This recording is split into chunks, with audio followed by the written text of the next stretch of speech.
Vou te encontrar vestida de cetim, pois em qualquer lugar espera só por mim. E no teu beijo provar o gosto estranho que eu quero e não desejo, mas tenho que encontrar. Vem, mas demore a chegar, eu te detesto e amo, morte, morte, morte, que talvez seja o segredo desta vida. E é com essa bela letra de uma canção de Raul Seixas que dou boas-vindas para vocês nesse episódio lúgubre e soturno sobre a única certeza da vida, que é o que, Sotile? Acho que é a morte. E morrer. Não tenho certeza, andar no Fusca, tomar ser uma guampa corno e a morte. Antes de começar, permita que eu me apresente, eu me chamo Matheus Bump. Eu sou o Zaka. Eu sou Eduardo Sotile. E esse é o Fio Desencapado Cast.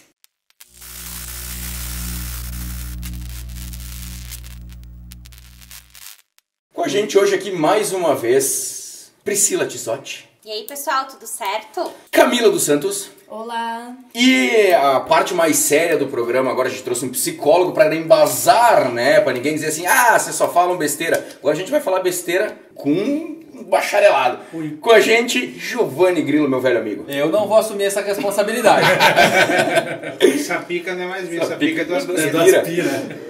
Eu comentei na abertura que esse episódio seria lúgubre e soturno, porém esse é apenas um dos jeitos de encarar a morte. Para alguns é o fim, para outros é apenas o começo. Como diria a canção da banda Semisonic, Every new beginning comes from some other beginning's ends. Ou seja, todo novo começo vem com o fim de algum outro começo. Versão brasileira. Álamo. Se a gente começar a filosofar sobre a morte, tudo que a cerca, Sotile, como que aconteceu o teu primeiro contato com a morte? Cara, eu vou te dizer que eu não me lembro mesmo, assim, o primeiro velório que eu fui, nem nada, sabe?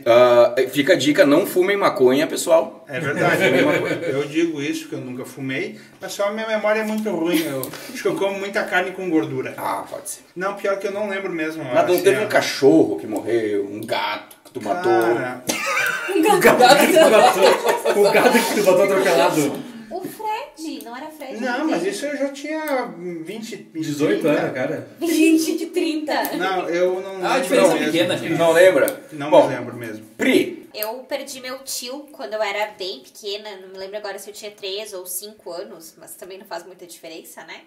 Ele faleceu, ele teve um AVC e ele tava dançando num baile com a minha mãe. E aí ele caiu ali, já sem vida, no meio do salão, né? E aí eu acho que foi a minha primeira memória, porque eu sei que o meu nono morreu antes, mas daí eu já não tenho memória mesmo, que daí eu era bem pequenininha.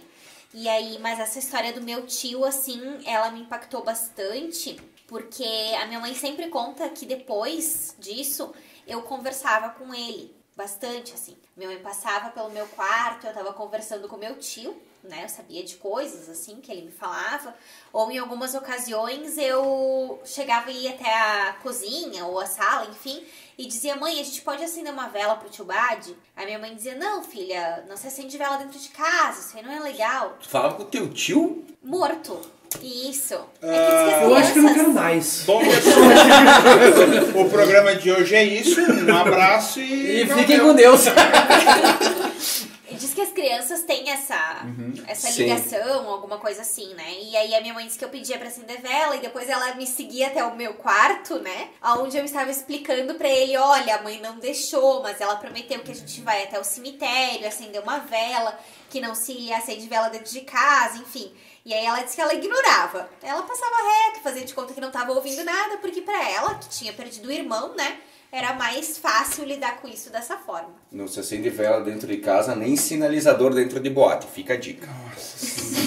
Camila, A minha primeira que eu tive não foi com ninguém da minha família, porque meus avós, que são falecidos, foi quando eu era muito pequena, mas foi com o pai de um amigo muito querido. Eu acho que eu tinha uns 8 anos, mais ou menos. Eu lembro que no dia ele não foi pra escola, e aí ligaram pra escola e a professora mesmo fez a carreata pra gente ir até o lugar ali do velório. Eu lembro que, nossa, eu fiquei tão chocada com aquilo, a visão do caixão, assim, nossa, eu chorei assim mesmo sabendo que não era meu parente. Sim. Foi horrível. Eu acho que eu lembrei. Eu lembro que a gente tava, eu, meu irmão e tal, a gente tava no Recreio da Juventude e era aniversário de um amigo dele. E eu tava indo embora e aconteceu um acidente lá e o amigo dele caiu pra fora do toboágua ali. eu acho que eu lembro disso aí. Deus, que horror. E eu acho que essa aí é a primeira lembrança que eu tenho, assim, era aniversário do cara, ele ia fazer, sei lá, 15 anos, e eu acho que é a primeira coisa. Eu lembro de ligar pra minha mãe e falar, mãe, tu pode vir buscar a gente? E daí ela, por que buscar a gente? O Rodrigo não vai ficar no aniversário? E daí eu calmamente falei, não, porque o Ribas morreu. Tipo assim, acho que foi isso. É que a criança não tá acostumada, né? Não, Morreu, estranho, ele né? morreu. É estranho, né? Saca? Então, o primeiro contato que eu tive foi com o falecimento do meu avô, por parte de mãe. Eu tinha 4 anos. É aquela coisa, eu não lembro de tudo perfeitamente. São flashes que tu pensa que aquele dia tu vem flash na tua cabeça, de tão marcante que foi. Lógico, depois eu perdi os meus outros três avós, mas ele foi o primeiro que eu lembro, assim, a gente tava na praia, a gente teve que voltar. Cara, eu lembro, assim, tem coisas que é nitidamente. Tipo, meu avô era muito querido do bairro, então a capela tava cheia. Eu lembro de estar lá fora com a minha avó, por parte de pai, olhando, assim, sem entender direito o que era. Porque minha avó me pegou pela mão e meio que me conduziu, assim, sabe? Explicando devagarinho o que estava acontecendo, como foi. Bem tranquilo, sabe? Então foi uma coisa, tipo, impactante pra mim de pau o caixão e... Lembro de ir até o caixão, de encostar nele pra dizer tchau e tal. Mas não foi aquela coisa, tipo... Foi um primeiro contato horrível. Que eu via, tipo, alguém morrer perto de mim. Porque o vô já havia debilitado, sabe? Teve um AVC, dava com o lado esquerdo paralisado, enfim. Então não foi aquela coisa de impacto com um cara que tava bem. E eu era pequenininho também, eu tenho tantas lembranças dele. Mas essa foi assim que eu lembro no dia do velório e do enterro, eu tenho lembranças... Assim, o que eu lembro é perfeitamente. Eu lembro nitidamente o que era. Grilo, e a tua? Eu vou pegar um pouco diferente do pessoal aqui, porque... já falando de luto um pouco, porque quando a gente fala em luto, tem a ver com perda, independente do que é. E tem duas coisas que para mim são importantes, muito parecida com o Zaka. Eu também perdi o avô, mas por parte de pai, muito cedo, e eu não lembro das situações. Então eu poderia dizer que o contato com a morte que eu tenho, humana, nesse caso, é quando a gente ia pro cemitério. Então a gente ia lá porque meu avô estava lá. Então acho que ali era diferente. E também tinha o luto, teve o luto que daí eu digo luto pela perda, porque a gente tinha um cachorro, era um boxer, e ele foi roubado. Então não tem, então não é uma morte. Então assim, até depois a gente vai falar mais sobre isso, mas é o luto pela perda, porque ele não está mais ali, né? E aí tem a sensação de que, bom, mas é a ideia de ausência, mas não necessariamente a morte. Então aquilo para mim marcou bastante, porque ele não estava mais lá, mas não saberia o que estava acontecendo. Cara, a minha primeira, se a gente pensar assim, com quantos anos foi? Eu acho que foi com 4 e foi a morte do Senna. Mas longe de mim. Uma coisa assim, porra, morte. Puta, o cara que eu adorava, tinha um quadro dele no meu quarto, sempre fui de velocidade. Puta, ele morreu, ele não vai mais correr, eu não vou mais ver ele no domingo. E aquela cena do cortejo foi no cara. Depois teve, com 8 anos, a morte do meu pai, que daí, aí sim, né? Aí bateu perto, né? Dona Morte. Mas se a gente pegar essa parte de não perto, aí sim, aí o cara lembra dos Mamonas, que é... Mas eu acho que o Senna pra mim é muito marcante também. Na verdade, pra mim, aquele ano como um todo é muito marcante, porque 94 ou 93? 94. 1º de maio de 94. Tinha 6 anos naquela época. Então, tipo assim, é o momento que eu começo a ter noção da vida. Então, tipo assim, o cara morreu... Aí, tipo, depois o Brasil é campeão, sabe? Tipo, Amazônia, cara. Foi uma... Sabe? Tipo assim, aí levaram bandeira, parabenizaram o Senna, tocaram o hino da vitória. Então, tipo, era muito louco, porque era uma homenagem pro cara que morreu. E aí eu lembro do estranhamento que me aconteceu, do tipo, por que estão homenageando ele agora que ele tá morto? Nossa, isso eu sempre lembro que me gerou um estranhamento. Foi um mix de emoções aqui. Nossa, que não vai acontecer mais não. nunca na história. Pra mim também. Nossa, Quando eu nasci, foi tenso. quando eu nasci, muitas lembranças. Inclusive, vários falaram sobre velório, etc. 2 coisas, tá? Não me convide para ir em hospital e não me convide para ir em velório. Eu só vou em capela mortuária no meu porque eu sou obrigado a ir. Quando for a tua vez, senão... Eu tenho pavor. Eu vou, óbvio, mas eu não gosto de ficar lá dentro, sabe? Eu vou lá, cumprimento as pessoas, dou minhas condolências, mas é um lugar que eu não consigo. Esse era um dos tópicos que eu ia puxar. Se alguém tem medo de velório. Não é medo, mas eu não me sinto bem no local, sabe? Sim. Cara, eu acho que eu tive tanto esse primeiro contato tão tranquilo por causa da minha avó que me levou, que, cara, pra mim não é um lugar tranquilo. Nunca é, pra ninguém. Nunca vai ser. Mas eu não tenho estranhamento de estar lá, sabe? Ainda mais com as pessoas mais próximas de mim, que seria mais difícil. Eu não tenho, tipo, o medo de estar lá ou me sentir mal. Tipo, tá estranho, não é uma coisa boa, digamos assim. Mas não me causa estranhamento ou medo, sabe?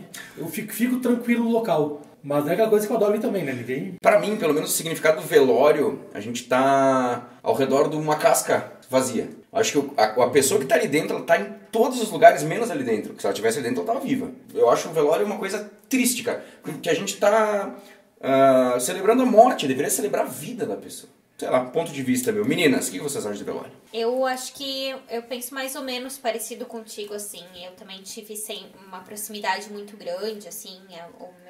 Então, o meu nono, como eu falei, o meu tio. E aí, quando a gente já era mais velho, assim, na família, né? Eu perdi uma tia também.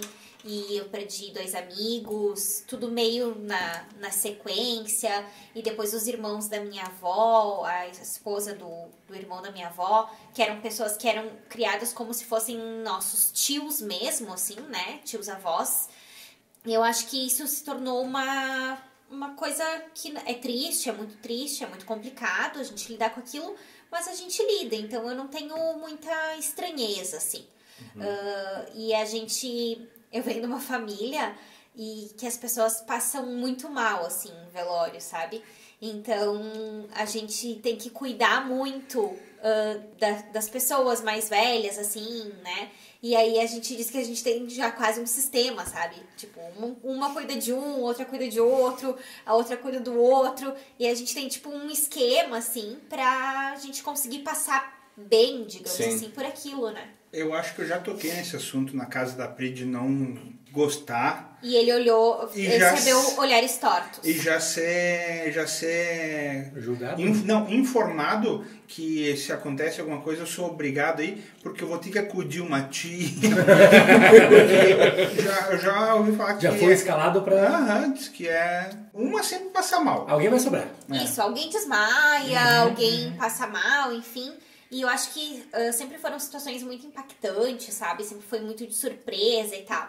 Então é bem difícil, família grande, muito grande, é complicado de lidar com essas coisas. Então realmente ele foi informado de que ele vai ter que ajudar. Se acontecer, que a gente espera que não aconteça, claro, né? Tão cedo. Mas... Tu, Camila? Eu não sei dizer, porque eu não tenho ninguém na minha família, né, que aconteceu isso. Pelo menos não que eu lembre como foi a sensação. Eu já sigo mais a linha do Sotilha, eu não gosto. Já me sinto muito mal dentro de um velório. Até os velórios que eu fui depois de grande, né, depois de adulta, foram os dos avós do Zaca. E realmente, pra mim é bem pesado. Eu até tenho medo de como eu vou reagir quando for na minha família. Tenho muito medo de como eu vou reagir. Eu tenho até medo de ser a pessoa que vai passar mal. Não tem problema, a gente vai estar lá pra dar o suporte. Tu sabe que agora que tu falou, eu pensei que eu tava acostumado. E uma tia minha faleceu esses tempos, que era uma tia que eu gostava muito, muito, muito. Disse, não, vamos lá, né, cara. É que aconteceu, ela ficou doente, teve uma bactéria muito estranha, não conseguiram detectar, e morreu. E eu pensei que, cara, beleza, vou chegar lá, quando eu cheguei na porta, velho, tive que andar uma quadra longe pra me esconder, pra chorar, porque eu já era marmanjo, tinha uns 20 todos, uns 26, eu acho. Mas, cara, eu com essa questão de chorar, eu sou muito tranquilo, velho. Não, mas eu não sabia que eu ia reagir daquele jeito. Sim. Não esperava? Mas foi um bagulho... Mas como uma coisa que meus avós foi um em cada ano. Tipo, foi a questão de 3 anos, foi um em cada ano praticamente, assim. E, cara, eu não seguro, tá ligado? Tipo, eu sei que eu vou chorar, passar mal não aconteceu, sabe? De passar mal, assim. Mas, bicho, eu não seguro o sentimento. Eu sei que eu vou chegar e eu vou chorar. Deixa eu vir, tá ligado? Sim. Porque eu acho que o velório é um momento... Lógico, não é celebrar a morte. Mas é tu ter aquele último momento com uma pessoa que tu conviveu a vida toda. Que seja dar um tchau, que seja ver ela pela última vez. De tu, tá bom, tá, ela, não é que ela desapareceu, por exemplo, com a perda. Bom, ela morreu, está aqui, vou dar tchau pra ela, vamos enterrar e vamos dar continuidade. Sim, Tá? é o fim do ciclo. Isso, tu entende? Lógico, quando é avô é mais fácil. Quando é um amigo, quando é um irmão, quando é coisa que... Entende o que quer dizer? Um cara novo. Eu digo fácil não porque é fácil, né? Não entendo errado. É o ciclo. É o ciclo esperado, natural. exatamente. Então, como comigo aconteceu, eu sou assim, sempre o mais velho acontecer de acabar morrendo, cara, eu não seguro. Eu sei que eu vou chorar, vou ficar tranquilo. Tipo, não tranquilo, eu deixo vir, velho. Se eu segurar é pior. Grilo, e tu como um psicólogo, como é que tu encara um velório? Então, mudou alguma coisa depois que tu te formou? Mudou sim. Eu achei muito legal que o Zaca trouxe, porque assim, eu vou te usar de exemplo já é a segunda vez, né? Mas é legal o que ele falou, porque velório é ritual de passagem. Agora, indo bem pra parte técnica. É um ritual de passagem, é quase como um sacramento. No sacramento é a unção dos enfermos, né? O último sacramento católico, pelo menos. Mas o processo de velório e de luto posterior, ele é muito importante justamente para isso. pra ter um último momento, pra poder fazer aquilo, não importa. E aí eu achei legal quando tu traz assim, é só uma casca. O mar não é um lugar que te acalma, ele é só um lugar. A gente deu esse significado pra ele. O corpo que tá ali pode ser só um corpo, mas ele é cheio de significado pra gente. Então esse ritual é importante muitas vezes por isso. O velório, eu acho, pra mim, ele é um processo bem diferente da questão do todo o processo da morte. O velório, pra mim, ele é um momento que eu sirvo de apoio, assim como vocês comentaram ali em relação a apoiar alguma tia que passasse mal e tal. Não necessariamente físico, mas até emocional. Eu me sinto que eu estou... Quando eu vou para um velório, eu me sinto relativamente tranquilo. O meu ponto fraco é o enterro. Sério? Tamo junto. Sério? Tamo junto. O meu ponto fraco é o enterro. Eu lembro, eu teve o enterro da minha avó por parte de mãe, que não faz muito tempo, e a minha avó por parte de pai também é bem recente, foi 1 ano e pouco atrás. E, na verdade, com a minha avó, eu lembro que a gente foi levar o caixão dela e eu fui chorando do início ao fim. É isso aí. E as pessoas falaram pra minha namorada, minha esposa atual, cuida desse menino, sabe? O enterro, Quando carrega o caixão pra ir. Tu não acha pior quando fecham o caixão? Eu ia falar isso aí. Depende. Pra mim é aquele momento porque eu acho que talvez é a hora derradeira. Sim, não tem mais Não volta. tem mais. Não vou ver mais, Exato. é isso, tá. Eu sempre saio antes de Foi. fechar. Então, sempre com os meus avós que aconteceram, eu sempre carreguei o caixão. Eu também. quis fazer parte Do cortejo. Sim, Isso. sim. Pra mim, quando fechou o caixão, cara, eu chorava que meu Deus de prova. Velho, escorria, lavava, Não, soluçava, porque esse é o momento, tipo... Acabou, tá, tu não isso. vai mais ver. Acabou. É isso, entendeu? Eu, pra é mim, a passagem, é o rito meu- de passagem que E pra final, mim, foi. pra mim é um pouquinho diferente. Eu quando tá levando o caixão, pra mim já foi. tô conformado. A hora que tá, enquanto tá aberto o caixão ali, parece que, sei lá. Sim. Mas pra mim é a hora de Nossa, fechar. mas então tu passa por fases do luto rapidinho, cara. Por quê? Porque se tu fica conformado com o caixão indo embora, pô, Eu é fico, rápido. velho. Pô, é rápido. O que eu queria falar é o seguinte, eu espero morrer bem velho. Eu espero não morrer, primeira coisa.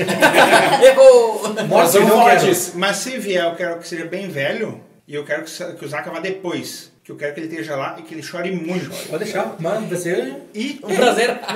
e fica aqui uma missão pra vocês que eu quero carpideiras no meu velório. O que seria carpinteiro? Vocês não sabem. Tu não que sabe que é são carpideira. carpideiras. Aquelas que carpideira choram? clássica, É, aquelas mulheres contratadas são para contratadas chorar. para chorar nos velórios. Caceta. Eu sempre fiquei assim, uma vez, não foi da minha família, foi de amigos. Conheci a família dele, o irmão de amigo meu. Cara, as pessoas chorando copiosamente, uma fila tinha de mulheres chorando copiosamente. Eu falei, cara, nunca vi na vida dessa mulher. Tudo amante. Quem Filha da mãe! Quem é? Pode ser. E, velho, uma chorada assim, tipo eu quando a minha avó, só que, né, obviamente, cara, lavava, eu falei, cara, Meu Deus. velho. Sabe que eu sempre falo esse negócio, porque eu quero uma festa no meu velório. Nossa, só se for um cara muito filho da puta. No meu eu quero gente se atirando dentro do túmulo, gritando, desmaiando em cima do caixão. E falando, ele tá se mexendo. Essa é boa. Cara, meu tio, ele me deu a missão. Quando eu morrer, eu quero isso aqui. Cara, ele deixou passo a passo. Primeiro, não quer flor Flor é um no saco. caixão. Ele quer a bandeira do Inter, até um peitão. Quer a bandeira do Inter, bonito. Música gaúcha tocando no fundo. Eita, beleza. Olha ali, rapaz. E Quer churrasco. chorar? Pode chorar. Mas da porta pra fora. Ali dentro eu era feliz quando era vivo. Ele quer um bailão, então. Ele quer um baile, juro que ele falou. Gente não sorrindo, mas pode contar piada, pode ficar tudo problema nenhum. Então deixa eu te interromper, que o humor é uma coisa muito importante no velório. Que acontece, né? É Acontece muito importante. muito. O humor é uma fuga clássica de velório. Perfeito, deixa eu te contar, nunca entendi. Eu era pequenininho, meu pai teve muito tio. A família antiga tem 40 tios, né? Uma loucura.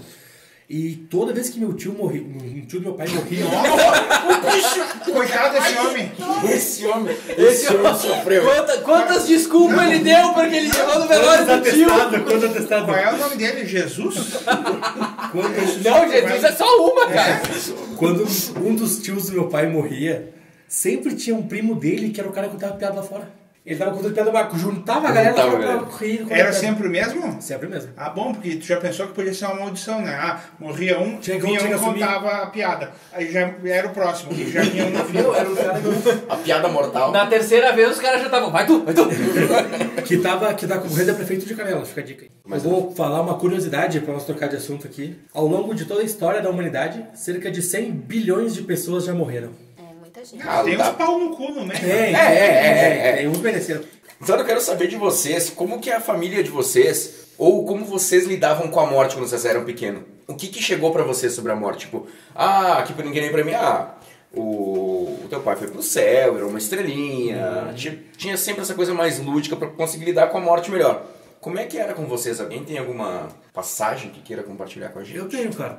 Mas quando eu era pequeno que faleceu meu avô, era essa história da estrelinha, tá no céu olhando por ti, tá com Jesus.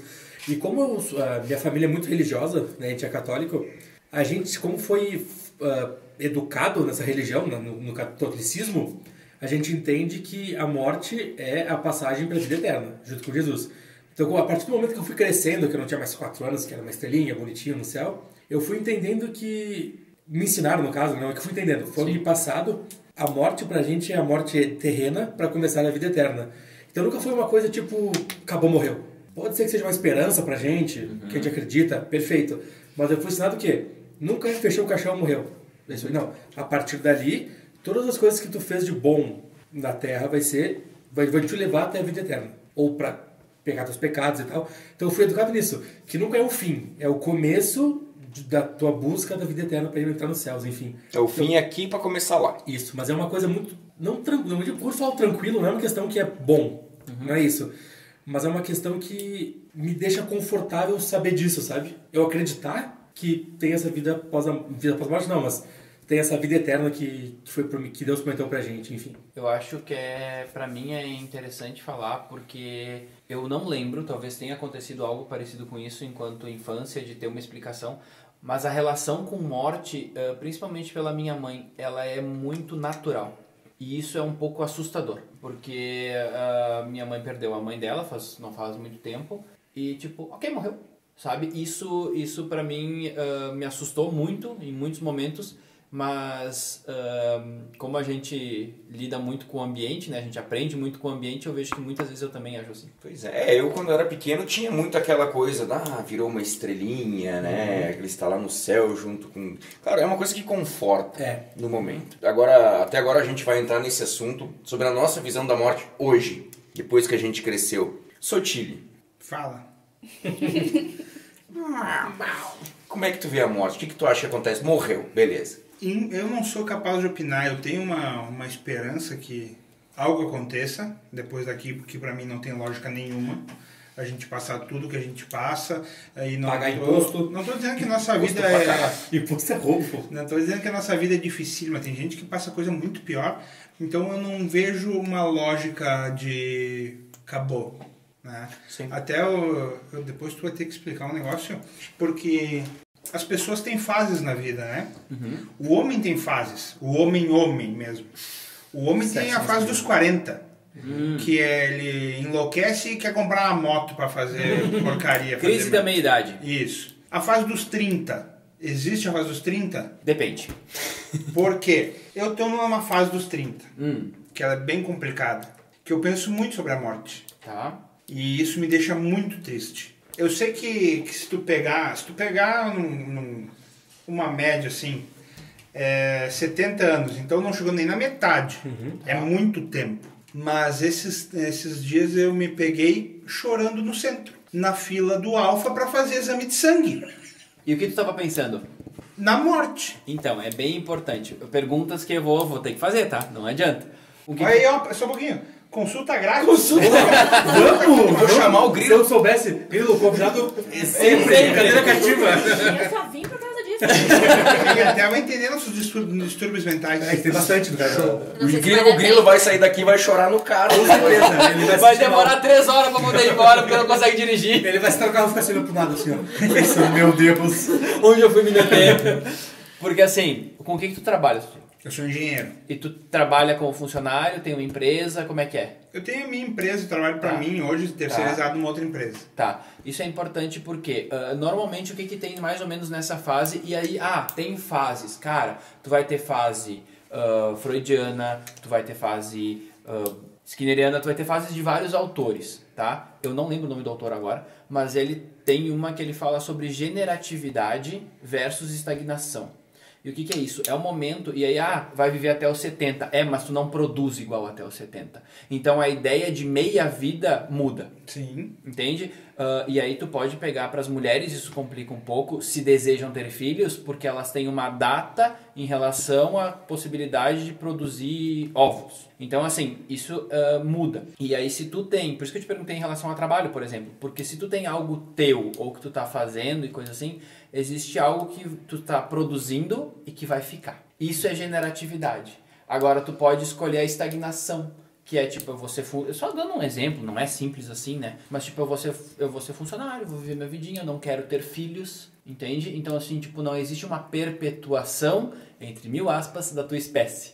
Enquanto não existe uma perpetuação da tua história, né? Então ela pode ser através dos filhos, pode ser através de uma produção de um livro, que também isso é importante, porque ele fica, ele não vai ter como ser retirado, né? Ele pode ser esquecido, mas ele vai existir. Até, inclusive, isso aqui é um negócio. Isso que a gente tá fazendo. Claro. Isso que vai ficar. Cara, tu foi o primeiro processado por bullying virtual. Tu já tá na tá história. na Tu não sabia? Sotile, Tu foi tá o na primeiro, presença cara. Tu é um ídolo. Meu nome tá lá. Eu sou a jurisprudência. E outra, além da jurisprudência, do podcast que vai ficar, que aparece nosso nome, nossa voz, etc., eu tenho imagens. Agora eu sou modelo plus size da loja da Pri. Olha ali, ó. Perfeito, Uma velho. salva de palmas. Tu chegou lá. Dá um espelho pra mim. Obrigado, chegou lá. Então, essa é a minha relação com a morte hoje. É ter a esperança de existir algo. Eu já pensei em procurar... Vamos ler um pouquinho sobre espiritismo, que também tem uma vertente um pouco mais aprofundada que o catolicismo. Não é uma vida... Tem outra vertente. Tem outros níveis.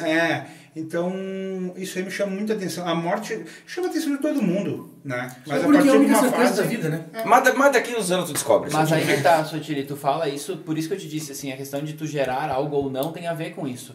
Porque tu vai ter que escolher, porque se tu não gerar algo, acabou ali. Enquanto o terreno, acabou ali. Então é nóis. Uma vez nós estávamos conversando, Sotilito, a gente estava falando sobre medo de morrer. Eu pedi, mas tu tem medo de morrer ou tu tem medo de não ter nada depois, né? Até que a gente teve uma conversa. O medo é não ter nada não depois. Ter nada depois, tem lógica. Né? Pra mim não tem lógica.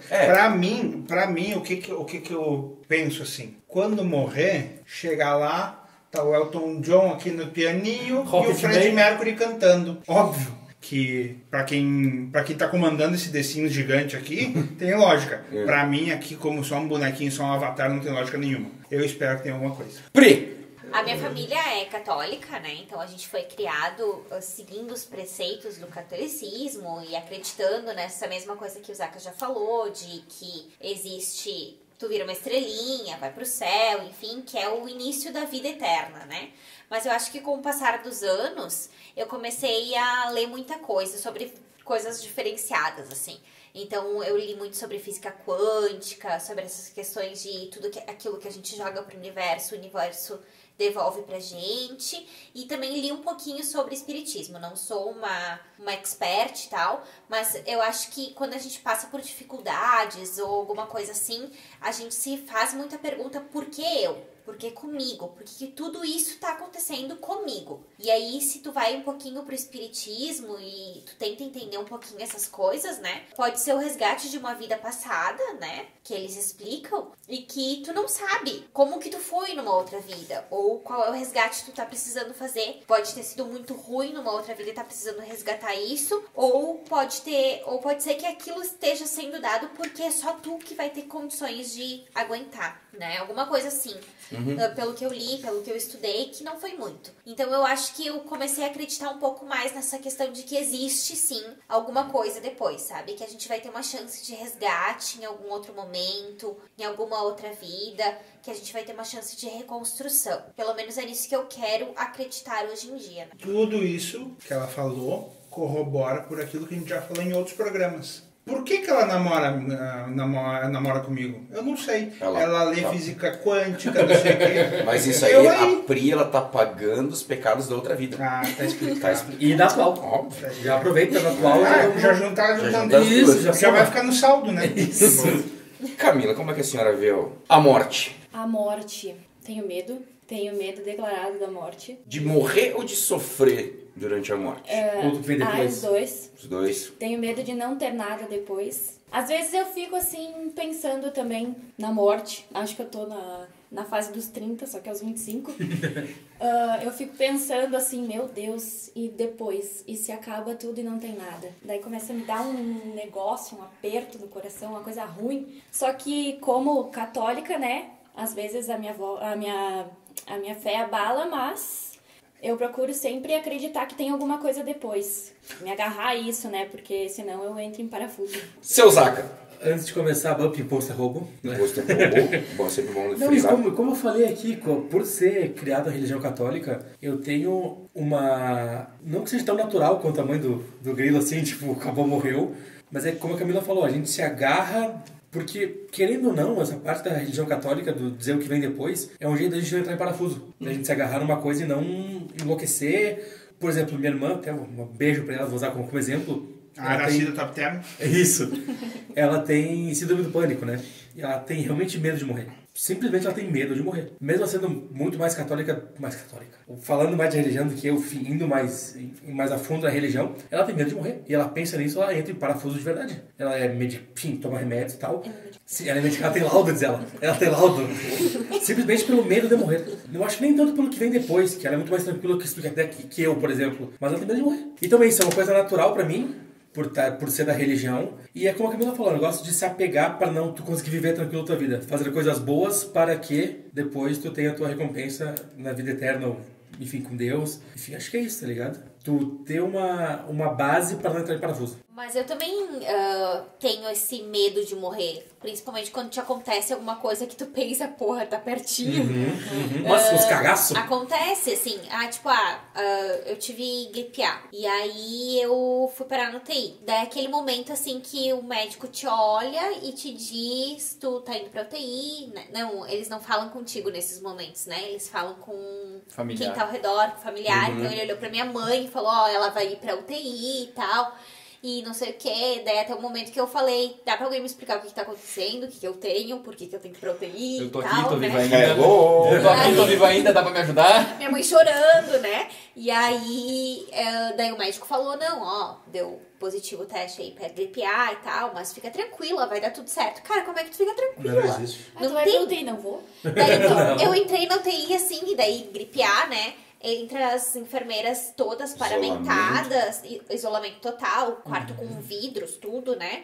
E aí, entre elas todas paramentadas, com aquela máscara bico de pato, assim, tu fica horrorizada, né? E aí, aquele dia, a minha mãe me deu um remédio pra dormir, que eu tomo remédio pra dormir, mas eu não dormi igual, né? Tu não dorme 5 minutos, porque bate o pânico, cara, eu não vou fechar meu olho, porque eu nunca mais vou abrir ele. Então eu tenho muito medo disso também. Tipo, se me acontece alguma coisa, eu não vou fechar meu olho porque eu nunca mais vou abrir ele. Não, mas não é, só pra comentar, não é que eu tenha medo, não é que eu não tenho medo de morrer. Eu tenho, não é isso que eu tô dizendo. Mas acho que eu tenho essa confiança muito forte, que eu fui criado nisso, eu tenho essa fé e me ajuda. Sim, claro que Só deixa eu dar uma quebrinha aqui rapidinho. A Pri falou sobre de não fechar o olho porque vai. Semana passada ou na outra eu fiz uma endoscopia e tu faz aquela anestesia A boa, aquela boa. E daí eu pensei que eu não ia fazer endoscopia, que eu ia cancelar o exame porque eu tinha medo que ficasse lá. E daí cheguei lá, daí a mulher a anestesista falando e tal. Não, é tudo tranquilo, não tem problema nenhum. E agora vai fazer o efeito. E eu acho que já Foi. E eu acordei 10 segundos depois e demorou 1 hora o exame. E quem puder, faça. Que sono Gostoso. dos deuses, cara. Daí eu pedi pra ela, eu tenho um kit desse que eu posso levar pra casa. E ela falou, não é bom, porque o Michael Jackson morreu disso. E eu falei, é que o médico dele era ruim. é o herói de sua tia. Cara, eu fiz as costas, 3 cirurgias. Então, por favor, vai agora, vai. Vai. Morri não, dormi. Cara, eu sou muito curioso pra morrer, velho. Cara, eu acho que deve ser muito bom, cara. Tu tá desprendendo... Porque tu sabe que ocorre um efeito no corpo químico quando tu morre, né? Que acontece, diz que dá um relaxamento, diz que dá uma doideira. Cara, deve ser do caralho, velho. Se tiver alguma coisa depois, deve ser uma viagem... Depois nós vamos falar da EQM, que são experiências com as mortes que eu achei interessante. Mas como é que eu vejo a morte? Deve ser uma delícia. O que vocês estão apavorados? Cara, É o jeito melhor de encarar, coisa do jeito de mundo. encarar a morte, tu. Cara, pensa, tu não vai mais pagar imposto. Tu não vai ter que mais lidar com gente filha da puta. Sem boleto. Sem boleto. Vai ter que ler livro. Cara, velho, tu vai pro Vocês já estão aí. Não muda nada, né? Sabe o que eu tenho medo? Então eu já morri, não sei.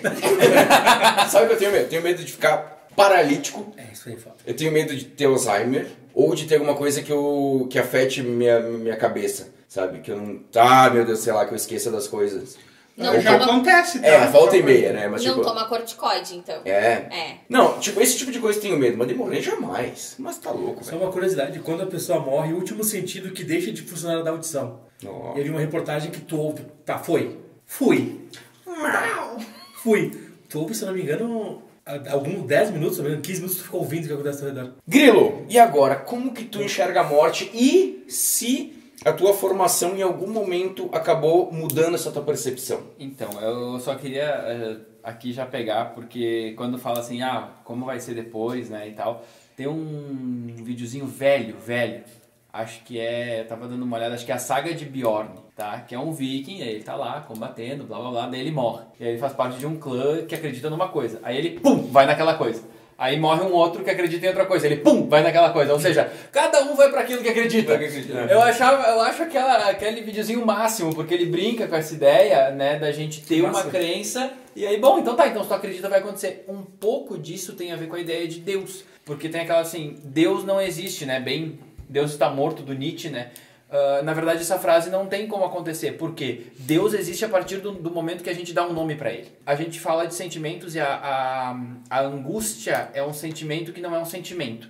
Porque quando tu diz assim, nossa, eu tô angustiado. Mas tu tá angustiado por quê? Eu tô com raiva de tal coisa. Então tu não tá mais angustiado, tu tá com raiva. Por isso, tu deu um nome para alguma coisa, aquela coisa passa a existir, de um jeito ou de outro. Então, só pra trazer isso que eu acho legal. Esse videozinho que tu falou da Saga de Bjorn, eu queria deixar claro isso aí, que eu não quero me dispor com religião nenhuma, que eu não sei qual Deus é o certo. Quem viu aquele vídeo do Porta dos Fundos já sabe do que eu tô falando. Putz, então, quer dizer que eram os deuses da Polinésia? Eu não vou me dispor com nenhum. Eu acho que a questão da formação, ela muda muito como tu vê o enfrentamento das pessoas frente a isso.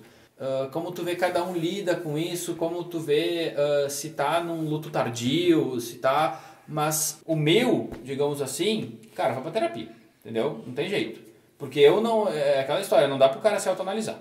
Então, assim, eu acho que isso, a vivência que a gente tem, ela independe. Acho que como cabe para todo mundo, ficar atento e perceber se não tá exagerando, se não tá se sentindo muito mal, se o prejuízo não tá sendo muito grande para buscar ajuda.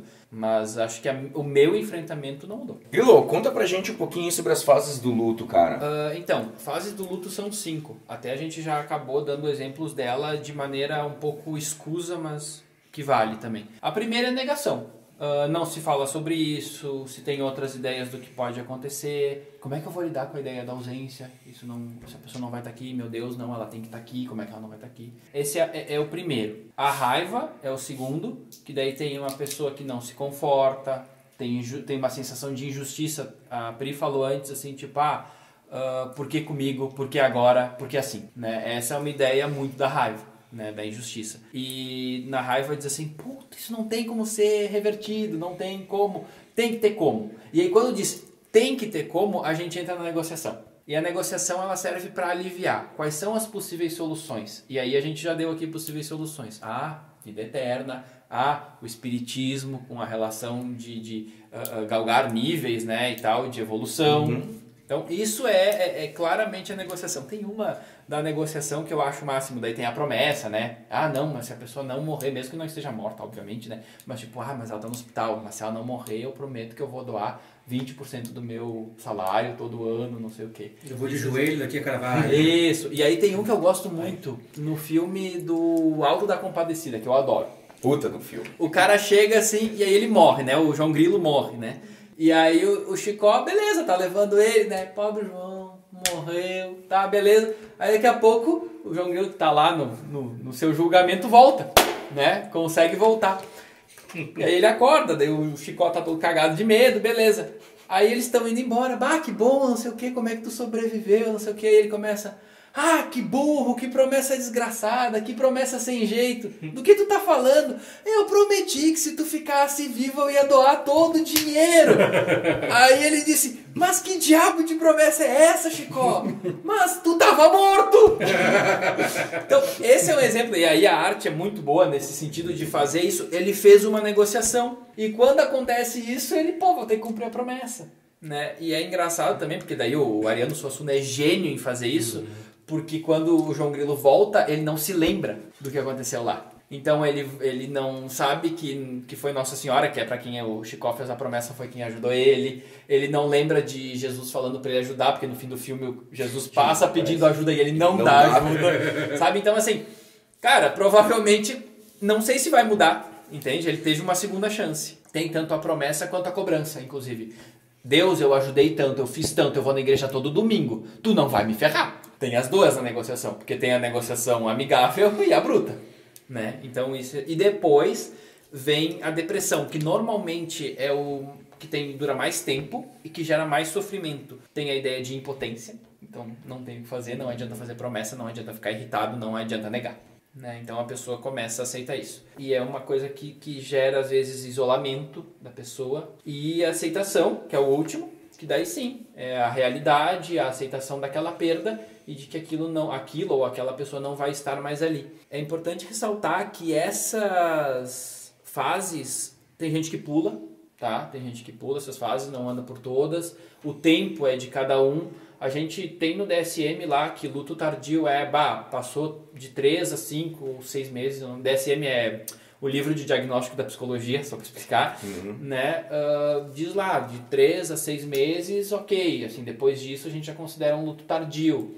Mas depende muito, assim, eu já tive pacientes que eu mesmo, enquanto psicólogo, já contestei essa regra, né? Mas ok, o DSM lá é um livrinho que serve só para dar diagnóstico. Sim. Então ok, mas às vezes as pessoas passam, às vezes elas travam numa e ficam muito tempo naquilo. Caralho, cara, eu nunca passei por nenhuma, fui por aceitação e tristeza. Mas aí que tá, e aí eu acho que tem um pouco a ver, aí quando a gente fala de negociação aqui, né?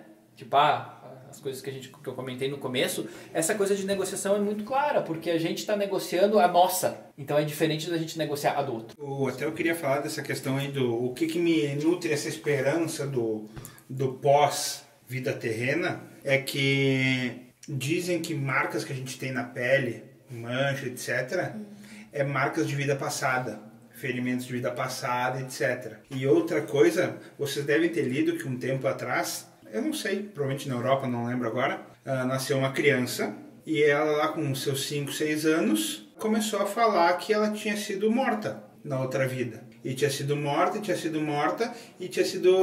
com um golpe de machado, alguma coisa assim. E que o machado estava enterrado em tal lugar. E foram até esse local e encontraram um machado. E prenderam o cara que matou esse gurizinho na vida anterior. Já viu o caso do menino aviador? Eu vi isso, eu ia dizer, eu vi assim. Cara, não, eu não acredito em reencarnação. A princípio.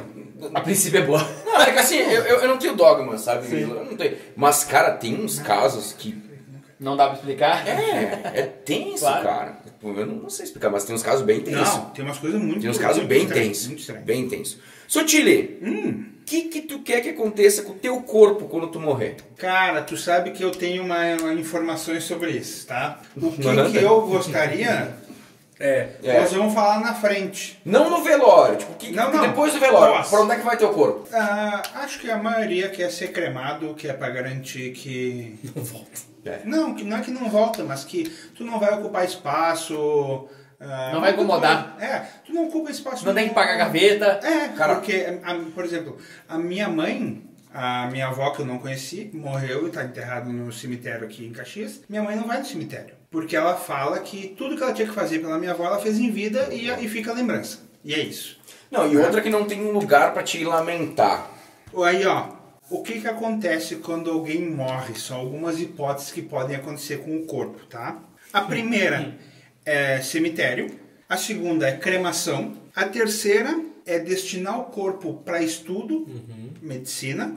E A terceira B é corpos de pessoas não reconhecidas, depois de 30 dias podem ser destinados à escola de medicina, tá? E tem hipóteses menos tradicionais do que fazer. Ressomação ou biocremação. Utiliza-se água superaquecida e hidróxido de potássio. O cadáver ali que é feito sobrando apenas os ossos, os quais são cremados e devolvidos aos familiares. É uma cremação diferente. Deve ser mais chique e mais caro. Na água, na panela de pressão. Basicamente. Sim, é isso aí. Botou chiar. Essa é massa. Recifes eternos. Procedimento em que se misturam os restos mortais de um indivíduo com cimento ecológico para criar formações de recifes artificiais no fundo do mar. Isso é massa. Massa. Caro pra caramba também deve ser. Deve ser. Plastinação. Procedimento que, semelhante à mumificação, consiste em preservar o corpo em uma forma semi-reconhecível. Tá? Eu não quero ver uma foto desse Eu vou semi-reconhecido. ficar mais magrinho, né? O legal é o semi, né? Acho que O que me apega ali é o semi. Defina o semi-reconhecível, pelo amor de Deus. Agora minha mente foi longe. Assim. Meu Deus, é o bump sim, tá de piercing, é isso. E por último, a criogenia, que é o... Posso te dizer? Do Walt Faltou Disney. uma aí. Se tu pagar, eu não sei se aqui no Brasil tem, nos Estados Unidos tem, tu pode pagar pra Marinha uma taxa lá, e a taxa simbólica, até não é muito caro. Eles te jogam de helicóptero que nem o Saddam Hussein, que nem o Osama Bin Laden. Não, que nem o Pinochet. Não, eles te jogam do navio. Eles fazem furos, tem lugares específicos no mundo e ou as tuas cinzas ou o teu corpo. É por isso que o nível do oceano tá subindo. Cara, Porque tem já muito corpo sei, embaixo. velho. Isso aí faz tempo. Davi Negreira, os caras jogavam os caras pra fora também. Não, mas em qualquer Navio. tu morre, tu Morria. não vai ficar lá. Não. Não vai A ficar não ser- fedendo, por exemplo. não vai ficar na geladeira junto do lado de É. cerveja. A nossa sorte é que não fazia isso com o avião também. Pri, Eu também gostaria de ser cremada. Camila, Eu queria ser cremada, mas teve uma época que eu li na internet, né, que falavam que eles iam começar a fazer enterros junto com plantação de árvore. Ah. Que os corpos iam ficar na raiz da árvore, não sei. Se não fosse cremada, eu queria que fosse... é bem legal. É tipo uns caixões biodegradáveis. Eu achei a ideia do caralho. Zaca. Cara, primeira opção é enterrado, na capela, no cemitério bonitinho. Zaca, eu e tu não podemos ser enterrados. Mas era de baixo. duas gavetas. Mas era de baixo, pra não ter que levantar. Ah, É, rasteira é mais fácil de mas levantar. é duas gavetas. Já pensou um caixão pra gente? Eu vou fazer especial. Ah, aí é complicado. Eu acho que é mais fácil colocar de lado. Eles vão. Não, podia fazer em vez daquele caixão formatinho de caixão, compra aquelas caixas. Não. O pessoal manda nos containers. Pra não furou. Pega o furou e prega em cima, redondo. Enterrado Mas do Chaves. Na jacuzzi. Enterrado do Chaves num barril. Barrilzinho. Boa. Só tampa. Esse é o por caso, não, cremado mesmo. Mas com a Igreja Católica tem alguma questão da cremação, tem? Antigamente tinha. Não tem mais? Não tem mais. Hoje a pessoa pode ser cremada e colocada dentro da capela, no caso. Assim. Isso. É que eu sei Isso. que a cremação é uma cerimônia pagã, né? Grilo. Eu acho que cremação, sem dúvida, e não guarda cinza, pelo amor de Deus. É. Pelo amor de Deus, pode jogar na churrasqueira, entendeu? Não tem galho, sabe? Pode jogar no ralo, sabe? Dane-se. Tá limpando a casa, esbarra Já na pensou? urna, né? Mas- Não, cara, não dá. Lembra daquele filme que o gato mija em cima? Puta, sensacional esse filme. Não, o pirata então, até falou, Fria. o pirata até falou, mudando um pouquinho de assunto, o pirata falou que esses dias tava brincando com o vô dele e a mãe dele brigou com ele. Pegou e tirou a urna da mão dele. Meu Deus. Ô, cara, eu quero ser cremado e minhas cinzas mandem lá pro Kate Richard, que ele vai saber o que fazer. Ele é bom nisso. Ele é bom nisso. Ele é bom. Ele vai saber o que Ele fazer. desmentiu, né? Ele desmentiu. Eu, se fosse ele, não faria. Deixa Quem não rolar. sabe, o Kate Richards supostamente disse que tinha cheirado as cinzas do pai dele. É o. Eu não duvido. Não foi ele que disse, foi alguém que disse Alguém que ele tinha disse, feito. né, que E ele é- nunca é. tinha desmentido. Os antigos, cara, eles tinham um jeito de ver a morte muito melhor do que nós. Sabe? Eles tinham um ditado que era o memento mori. Que quando os generais romanos venciam uma batalha, reza a lenda, tá? Essa frase eles realmente usavam por tudo. Na Roma Antiga eu lembro, eu tava lá. Claro. Mas, por exemplo, quando o general vencia a batalha, ia alguém atrás do general enquanto ele desfilava, desfile da vitória, dizendo memento mori. Que é, lembre-se que você é mortal, lembre-se que você vai morrer, ou, literal, lembre-se da morte. Ou seja, aproveita esse teu momento, mas ó, Faz teu mundo não, João. A vida é curta. Até eu queria falar essa questão que o Grilo falou sobre perpetuar por ficar aqui, fazer alguma coisa para ficar aqui.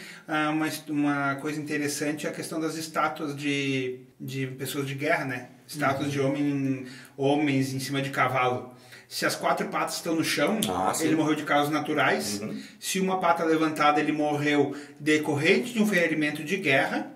E se as 2 patas da frente estão levantadas, 2, ou ele é o Beto Carreiro, ou ele morreu na guerra. E se as 4 patas estão pra cima, o cavalo caiu em cima dele e matou. E ele morreu, os 2 morreram. Falando nos antigos, o filósofo grego Crisipo de Solis morreu de tanto rir depois de ver seu asno bêbado.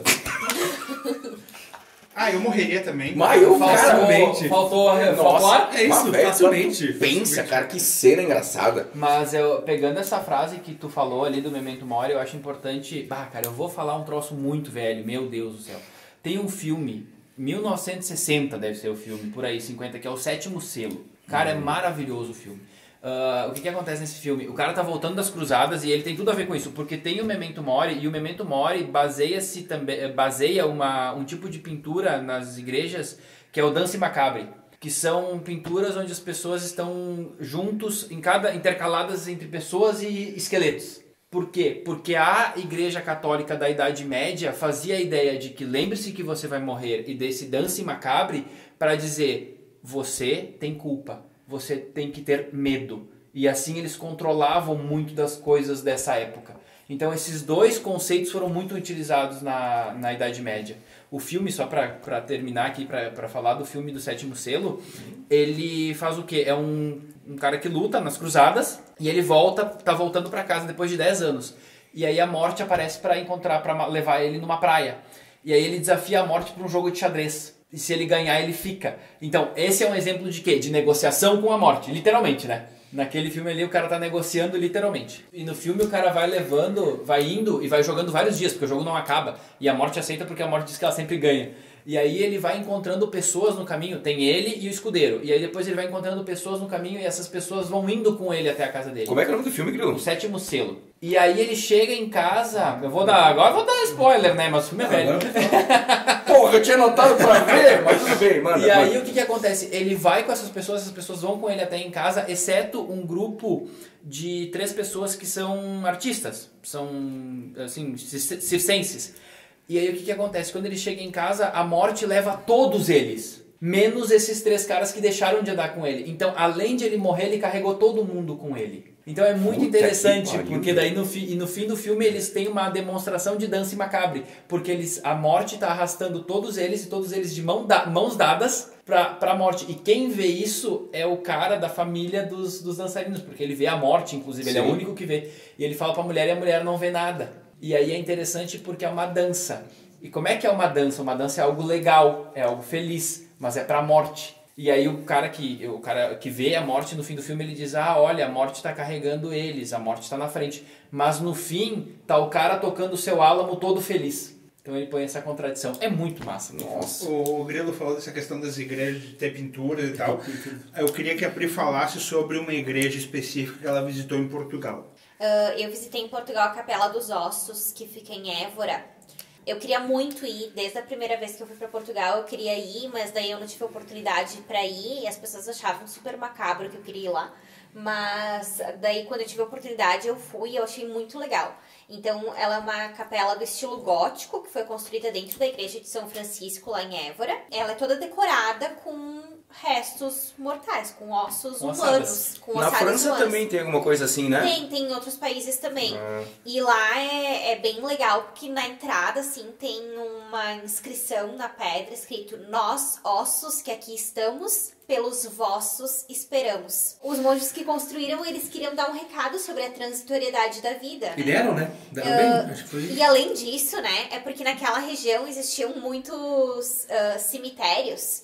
E aí tava começando a faltar espaço, sabe? Daí eles, fizeram a exumação daqueles corpos e decidiram usar pra decorar a capela. É muito legal. Sabe que tem, em algumas lojas maçônicas, tu vai encontrar uma réplica de caveira e vai estar escrito: ó mortal que aqui me vês nesse estado como estou. Eu já fui como tu és, um dia serás como eu sou. É a mesma regra. É isso aí, é muito legal, assim.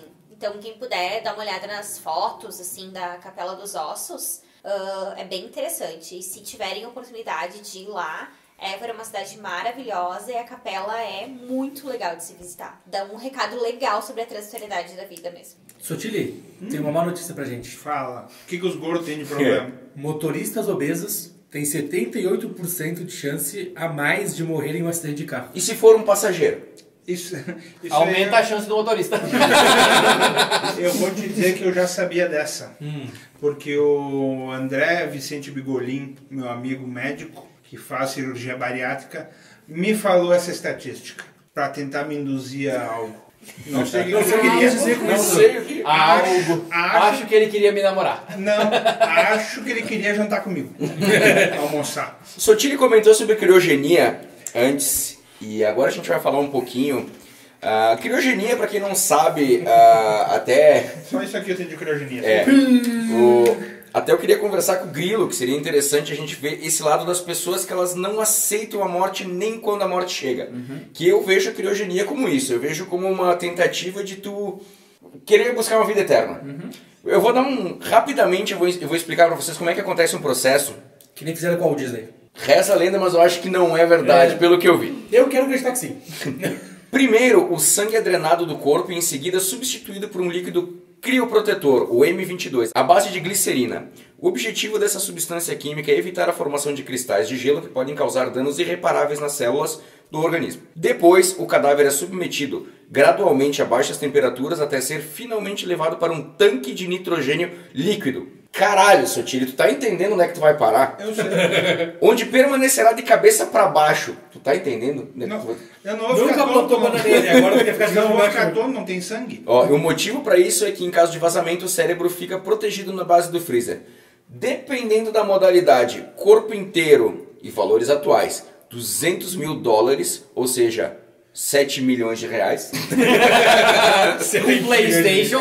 Mais ou menos. Para preservação só do cérebro, cara, cerca de 300 mil reais. E antes, dá mais ou menos 800 mil reais o corpo inteiro. Claro, tem mais o translado até onde é que tá, então tu vai gastar uma caralhada de dinheiro para talvez nunca Nunca dá certo. Porque não funcionar e tu nunca voltar, né? E eu quero deixar uma dica foda. Tem um documentário na Netflix de uma menina, é triste, é pesado, só assista se vocês quiserem. Contornando a Morte é o nome. Conta a história de uma menina tailandesa, tu viu?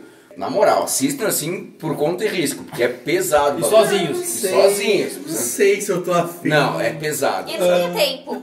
Antes do Grilo falar, posso Sem só dar tempo. uma informação jurídica aqui? Rapidinho, tá? Não sei se é cobrado hoje, cobrado não de valor, mas para cremação. A cremação de cadáver somente será feita daquele que houver manifestado a vontade de ser incinerado ou no interesse da saúde pública e se o atestado de óbito houver sido firmado por 2 médicos ou por um médico legista. Então, para ser cremada, a pessoa tem que falar que se quer ser cremada, deixar explícito que quer ser cremado, certo? Aí acontece que um senhor morreu no Rio de Janeiro, uma filha morava no Rio de Janeiro e a outra em Porto Alegre. A filha do Rio de Janeiro sabia da intenção do senhor de ser criogenizado, ele queria que fosse para criogenia. A filha de Porto Alegre não sabia e não tinha jurisprudência até esse caso. A discussão travada nesse caso reside, portanto, no seguinte ponto. Para que um morto seja submetido à criogenia, é necessário que ele tenha deixado uma declaração escrita informando esse desejo? Não. A pessoa, a filha, o filho, faz o que quiser nesse caso. Não precisa ter nada escrito. Mas tem que ser no ato da morte. Claro, no começo da criogenia. Não adianta tu esperar. Vamos esperar não sei se 6 horas. Não, tem que ser quando apita o árbitro, tem que entrar em campo já os médicos, já com todo o procedimento. Só temos um problema com médicos, né? Mais de 7 mil mortes por ano são atribuídas às más caligrafias de alguns médicos. Puta Fica aí que a pariu. curiosidade. Que curiosa. beleza. Não, na verdade o que tu falou tá perfeito. Criogenia tem duas coisas que é legal. Uma, eu não quero ir. Outra, eu quero ver como vai ser depois. Isso também é importante, porque tem a ideia de que eu vou descobrir coisas ou vou viver coisas de que eu não sei. Só que tem um problema nessa história, que é a falta de linearidade. Então, assim, a gente não precisa ir muito longe. Tempo de despertar, que aparece as pessoas voltando do coma depois de 10, 15, 20, 25 anos. As pessoas não conseguem mais ter uma vida, porque as coisas mudaram, porque a relação das pessoas mudou. O filmezinho clássico, aquele O Sonho de Liberdade. O cara sai da cadeia e ele diz...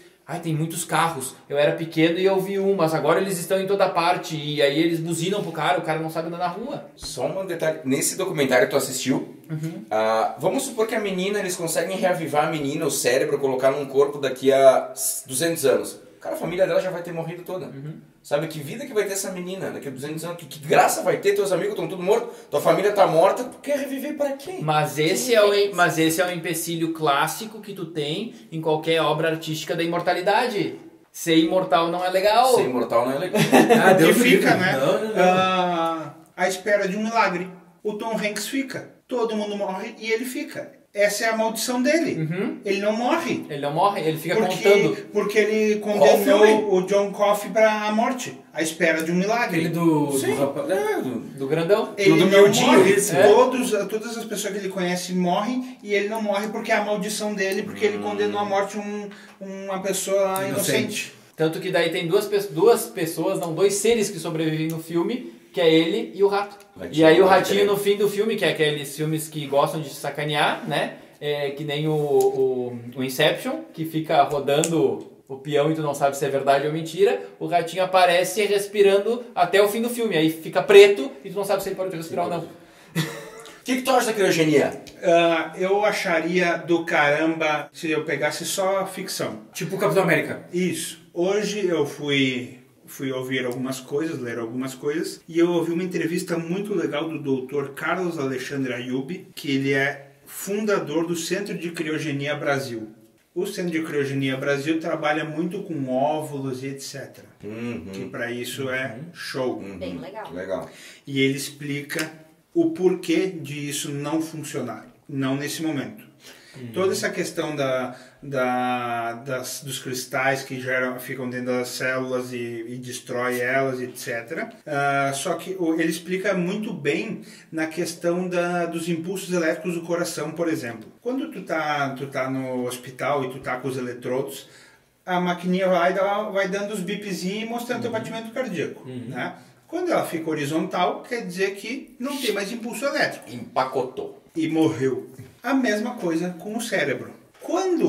Aí ele usou um HD de computador. O HD está funcionando.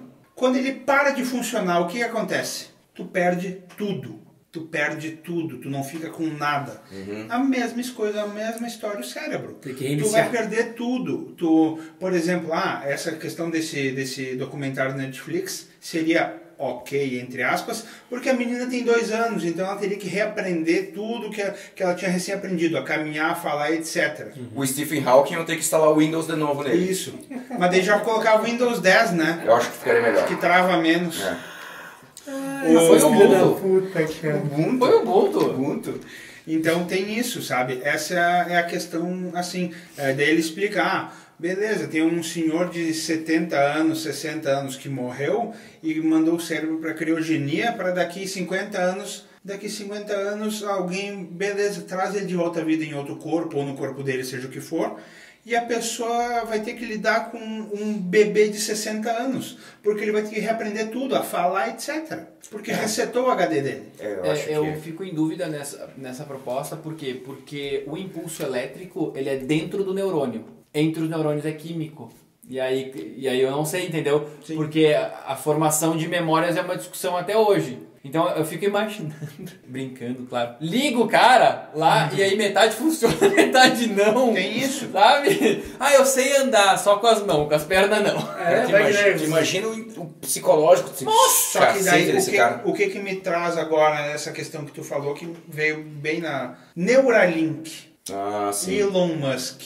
Eu falei para a Pri, é um dispositivo de 2,5 cm de diâmetro, que ele falou que daqui a 1 ano ele já vai testar, que tu implanta ele no cérebro, conecta os fios numa parte que está paralisada, entre aspas, do cérebro. Então uma pessoa que não enxerga volta a enxergar. Tem Alzheimer, volta... Então, quem sabe? Quem sabe uma coisa com a outra, mas...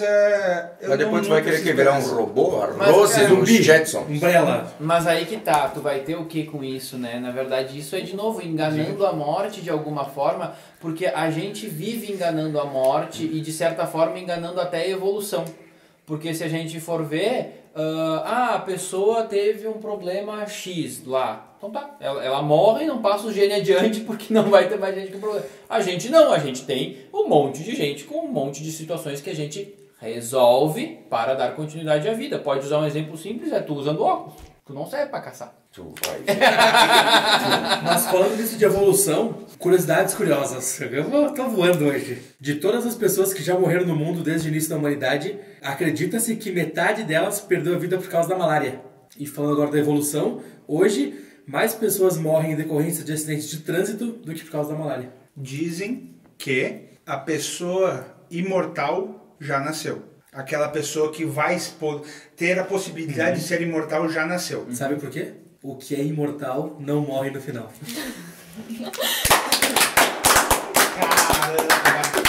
Pri, o que tu acha da criogenia? Eu acho que a gente não deve ficar enganando a morte. Bem isso aí que o Bruno tava falando, sabe? Eu acho que a gente já atrapalha demais a evolução, a gente já coloca... Já fizemos muita merda. Isso aí. O famoso aceita que dói menos. Isso aí. Camila, o que tu acha da criogenia? O Zaka talvez brigue comigo depois, porque eu sempre falo sobre eles, porque eu acredito que um dia vai ter. Eu acho que isso aí é uma jogada pra virem os zumbis. De algum jeito as pessoas vão voltar e vão ser zumbis e vai ter alguma Eles coisa vão usar muito os louca. corpos E The Walking pra Dead. botar um programinha novo na cabeça e usar Isso como um aí. exército. Porque eu acredito que tudo que eles É o fazem robô. nos filmes é alguma coisa que vai acontecer no futuro e tem muito filme de zumbi e algum dia vai ter zumbi nessa porcaria. Tu acabou de me convencer pela criogenia. Deixa a zumbizada e vamos subir no Parque do Sol com granada e... Mas eu quero zumbi. Eu não quero aqueles infectados que sabem correr. Não, eu quero um bom Eu quero devagar, eu quero Eu tenho uma chance de correr. Bom, Eu sou Ah, gordo. tu imagina que Eu não consigo fugir disso. Eu só tenho paulada na uma cabeça. notícia pro Sotile nesse ponto todo. Que a pessoa, quando ela morre, ela não escolhe mais nada. Ó, Quem escolhe é a família, meu bem. eu quero zumbi Stephen Hawking. Cadeirinha? Se arrasta só com o queixo aqui, porque nem as mãos mexem. Aí dá tempo de... Ah, daí dá tempo de fazer, dá tiro, dá tempo de né? correr. Zaca, o que tu acha da criogenia? O que eu acho... O que tu acha? Quem quer fazer, beleza, Acho mano. uma bosta. Cada Mas eu não... Pra mim, eu não gostaria de fazer. famoso cada cachorro que lama seu cacete. Não, se o cara tem dinheiro... Primeiro tem que ter dinheiro, né? Puta, Eu dinheiro. Parece que tem. Dinheiro pra um caralho. Bosta nenhuma. Mas eu não tenho esse negócio de... como é que vai ser daqui 500 anos? Mas tu acha que isso aí não vai funcionar? Ou é capaz? Cara, tudo evolui, tudo fica mais novo, tudo inova, pode funcionar. Não digo 500, 1000, 2000 anos, não sei. Mas eu acho que, por enquanto, é perda de dinheiro do cara. Grilo, o que tu acha da criogenia, cara? É o que eu falei antes. Pra mim não tem muito Não mais tem. o que... Ali é uma questão técnica, assim, mas é uma opinião junto. Pois é, eu também acho, cara. Morreu, azar é teu. Tu falou que morreu, o problema do cara é ilegal morrer nas casas do parlamento inglês. Não é assim, morreu. Nas casas do parlamento inglês, não pode Tu morrer. morre aqui, como é que será que eles fazem se tu mora lá? Processa a família. Eu acho que ele... Eu acho Prende que... o filho. Não, Governo eu fazendo acho, eu governice. acho que como punição é execução. É isso. Fuzila. Fala, seu tio. Vou dar só umas dicas aqui de filmes e etc. sobre Batman Eternamente tem o seu gelado. Do Schwarzenegger. Schwarzenegger. Mr. Freeze. Que porcaria. Um clássico dos clássicos. O Demolidor de 93 com o Stallone e o Wesley Snipes. Meu Deus do céu. O Wesley Snipes é condenado à cadeia, ele é criogenado e colocam o Sylvester Stallone junto Meu Deus. pra prender ele no futuro. Caralho, verdade. Que loucura. Todos os filmes de Alien, do Alien. É verdade. Do Alien. Alien 1, 2, 3, a ressurreição, não sei o quê. Eu tenho um pra te indicar também. Jason 10. Nos Perdidos no Jason Espaço. X. Que ele tá criogenado no espaço, o Jason. Eternamente Jovem 92 do Mel Gibson, que tem como trilha Forever Young. I wanna be. Forever Young. E por último, uma novela da Globo recente, que é O Tempo Não Para. É uma família que tinha É muito boa essa novela. lugares para exploração de minério, etc. Eles saem no navio do Rio de Janeiro e vão para a Patagônia para dar uma parada lá. Batem no iceberg e congelam. E o gelo vem até o Rio de Janeiro em 2018 e eles são descongelados, cara. GPS no bagulho. E daí tem todo esse esquema aí de não reconhecer o que está acontecendo e tal. Então é uma novela da Globo. Porque era no período do Brasil colonial ainda, que eles Isso. eram das antigas mesmo. Bom, agora a gente vai entrar num outro assunto que a gente meio que começou a falar antes, que é a EQM. Eu não sei se vocês estão por dentro do que é a EQM, que é a experiência de quase morte. Então eles dizem, tem muitos casos, inclusive deixa aqui minha dica, O Céu é de Verdade, tem na Netflix, procurem, puta de um filme que conta a história do menino que ele estava sendo operado, e ele disse que ele viu o pai dele conversando na outra sala, ele viu a mãe dele chorando, falando com não sei quem, e tem muitas experiências de quase morte que são de cair o cu da bunda, velho. Eu queria dar uma dica então, já que tu deu do filme. Céu é de Verdade. Um livro, Uma Prova do Céu. Uma Prova do Céu é um neurocirurgião que ele teve, é um relato dele, que ele teve uma experiência de quase morte, que por ser neurocirurgião ele não acreditava, e ele relata tudo isso aí no livro e é demais. Grilo, a consciência e o corpo são a mesma coisa? Não. É. Um tá dentro do outro. Um tá dentro do outro, também acha isso? Na verdade é o seguinte, se a gente vai para Descartes de dualismo mente-corpo, é complicado. Porque ele faz essa separação de que a mente é algo separado do corpo. Eu acho que quando tu fala em consciência é um pouco diferente. Porque ela afeta o corpo e é afetada por ele. Então não adianta a gente imaginar de que eu tô numa situação onde, sei lá, eu tô numa cirurgia, como tu trouxe de exemplo, eu tô num momento aqui que... Porque pega o exemplo que tu falou lá de dormir, né, em relação à anestesia. Ali tu tem uma situação que é externa, que faz um desligamento do sistema límbico também, né? Não só isso. Mas aí o que acontece? Como é que tu lida com isso, né, corporalmente? Tu pode pegar um exemplo simples, o sonho. O sonho, tu lembra do sonho? Né? Se a gente for falar psicologicamente, freudianamente, ainda separando um pouquinho mais... O sonho, tu lembra dele até um pedaço do dia, assim, tipo, acordei de manhã, meu sonho, pá. Beleza, deu 2 horas, o que era meu sonho? Né? Aí o Freud vai dizer assim, não, o que acontece? É um acesso do id, que não deve vir à tona, né? E daí, só que o superego está desligado, e aí quando volta, o superego, ele manda de volta. Como é que essa consciência transita nesses espaços? Né? Ela vai poder estar aparecendo em outros momentos. Eu não acho que é uma coisa de crença ou não crença. Eu posso imaginar que a pessoa teve uma experiência de quase morte e tem a ver com o sonho que ela teve naquele momento. E ela vai dizer que é outra coisa. Sim. Não deixa de ser. É que muita gente liga a EQM com religiosidade, etc. Como se fosse o espírito saindo. E não é isso, né? Hoje é comprovado que não é isso. Claro, quem quer pensar assim é ótimo e cada um com o seu pensamento, mas eu tenho aqui algumas informações sobre a EQM. Só vou fazer um parênteses, eu lembrei de uma coisa. Sonho lúcido é legal de ver também. Porque é uma coisa que tu pode exercitar e tu vai ter controle do teu sonho em certos momentos, em certas partes. Então isso é uma alteração de consciência. A paralisia do sono também? Não. De acordar e não conseguir se mexer? Não, Não, esse é o capeta que te abraça. O que desencadeia a EQM normalmente, tá? São, no geral, experiências traumáticas, muito traumáticas. Por exemplo, um ataque cardíaco, um AVC, alguma coisa assim, que dá um choque violento e isso aí às vezes desencadeia a EQM. Pessoas que sofrem ataque cardíaco, entre 18% e 20% delas apresentam EQM. Tá? Nossa, alto, bastante bom. Nossa. É bastante mesmo. Características similares, foi feito um estudo, né? E pegaram essas pessoas que tiveram uma experiência de quase morte e aglutinaram algumas características que são similares nos relatos dessas pessoas. Então, as pessoas relatavam sentir uma grande paz interior, sentiam estar flutuando, como se ela estivesse no segundo corpo se vendo de fora, visões de luzes e formas, visão em 360, como se ela estivesse numa câmera olho de peixe, então ela consegue ver mais coisa. Percepção de tempo alterada, passa mais rápido ou passa mais devagar que o normal. Alteração dos sentidos, a questão de tu morrer e tu ainda ficar ouvindo. A audição é uma que sofre muito, que fica muito mais aguçado. a sensação de estar viajando por um túnel, e daí vem aquela questão da luz no fim do túnel. Mas tem muitos que eles veem pessoas, eles vão para um lugar, é uma coisa... 80% das experiências tem 3 ou mais dessas características. Existe uma escala para avaliar essa AEQM, que é a escala de Grayson, que são 16 questões, e se tu bater 17, dessas 16 tu acertar, entre aspas, 7, é uma experiência de quase morte. E tem, hoje em dia, em alguns hospitais, em alguns lugares do mundo, eles colocam em cima, onde é que tá o corpo, que tem aquela luz, eles colocam tipo uma chapa com algumas formas geométricas. Porque daí, se a pessoa tiver um esquema, eles vão pedir, tá, mas o que tu viu de cima? O que tu viu? Daí, se o cara falar alguma daquelas formas geométricas, daquelas duas, quer dizer que tem alguma coisa aí.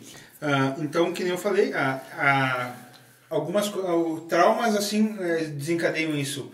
Uma guerra, o cara estava numa guerra, pode desencadear no futuro uma EQM. Então é um assunto bem complicado, bem interessante de se ler. E eu queria deixar claro para as pessoas, LSD não emula EQM, que muita gente acha que sim. Não, ela ativa outro campo do cérebro que não tem nada a ver. Não sei, eu não consigo. Aí eu vou explicar para vocês qual é a droga que emula uma EQM. É a ketamina. Ketamina é um remédio...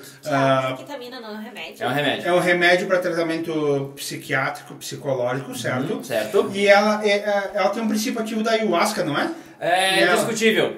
A ketamina, teoricamente, ela atingiria a junção temporoparietal, que é a parte da EQM. Então o Grilo vai falar pra nós esse discutível do ayahuasca ter ketamina ou não. Na verdade, assim... Tu pode receitar isso, Grilo? Não posso receitar nada, meu amigo. O meu conselho teve a opção, inclusive, de dizer se poderia o psicólogo passar a receitar a medicação e negou, mas é óbvio, né? Não sei bosta nenhuma. Sei porque gosto de ver isso, mas enfim, tem muito colega que não tem a mínima ideia.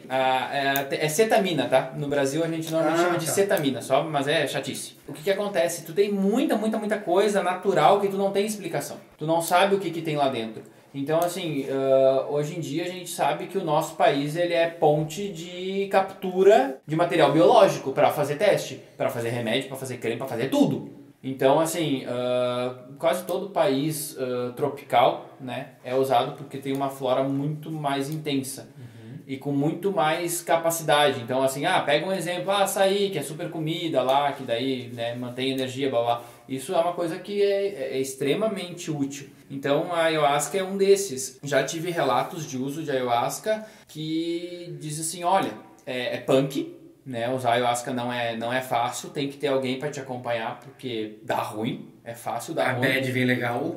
Porque na verdade quem relata, né? Eu não usei.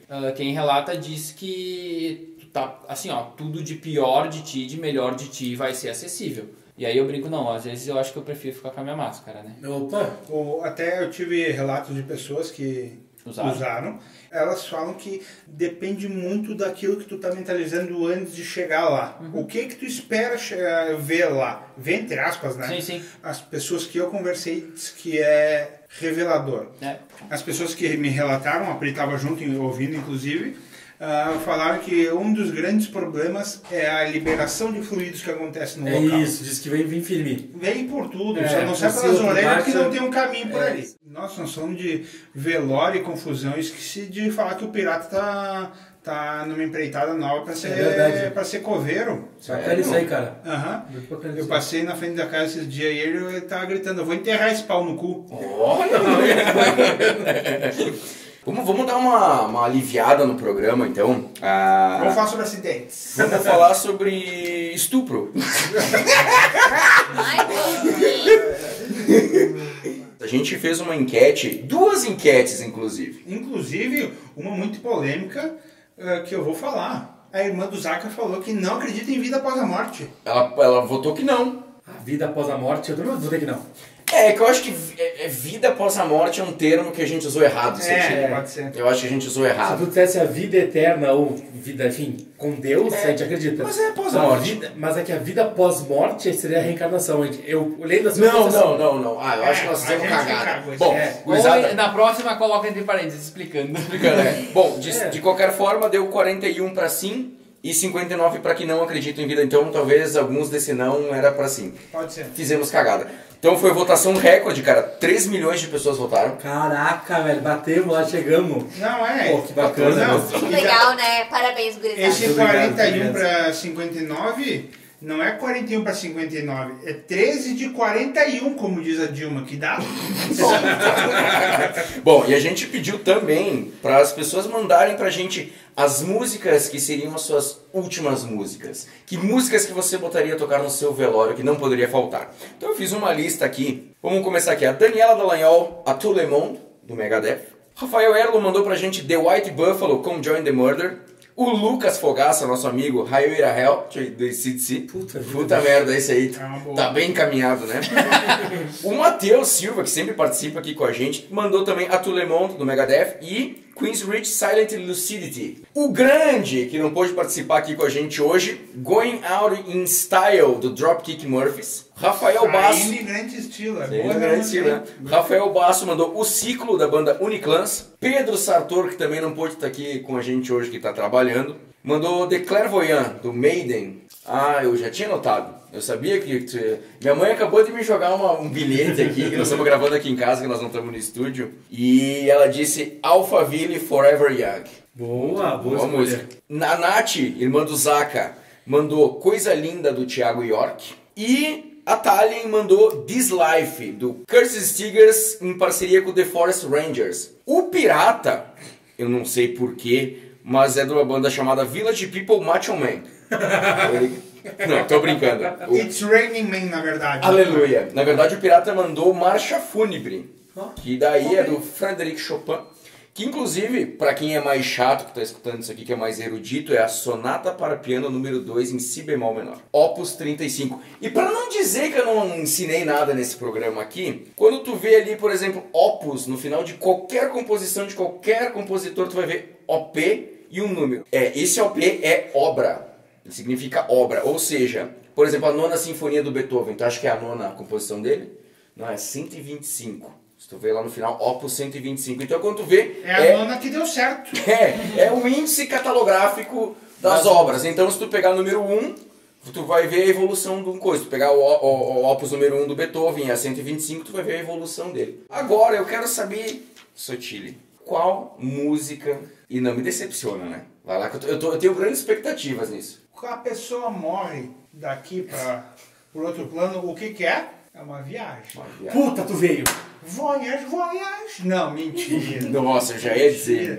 Mas é uma baita uma música. A viagem do Roupa Nova. Não é essa que eu dizer, eu pensei nessa demais. Não.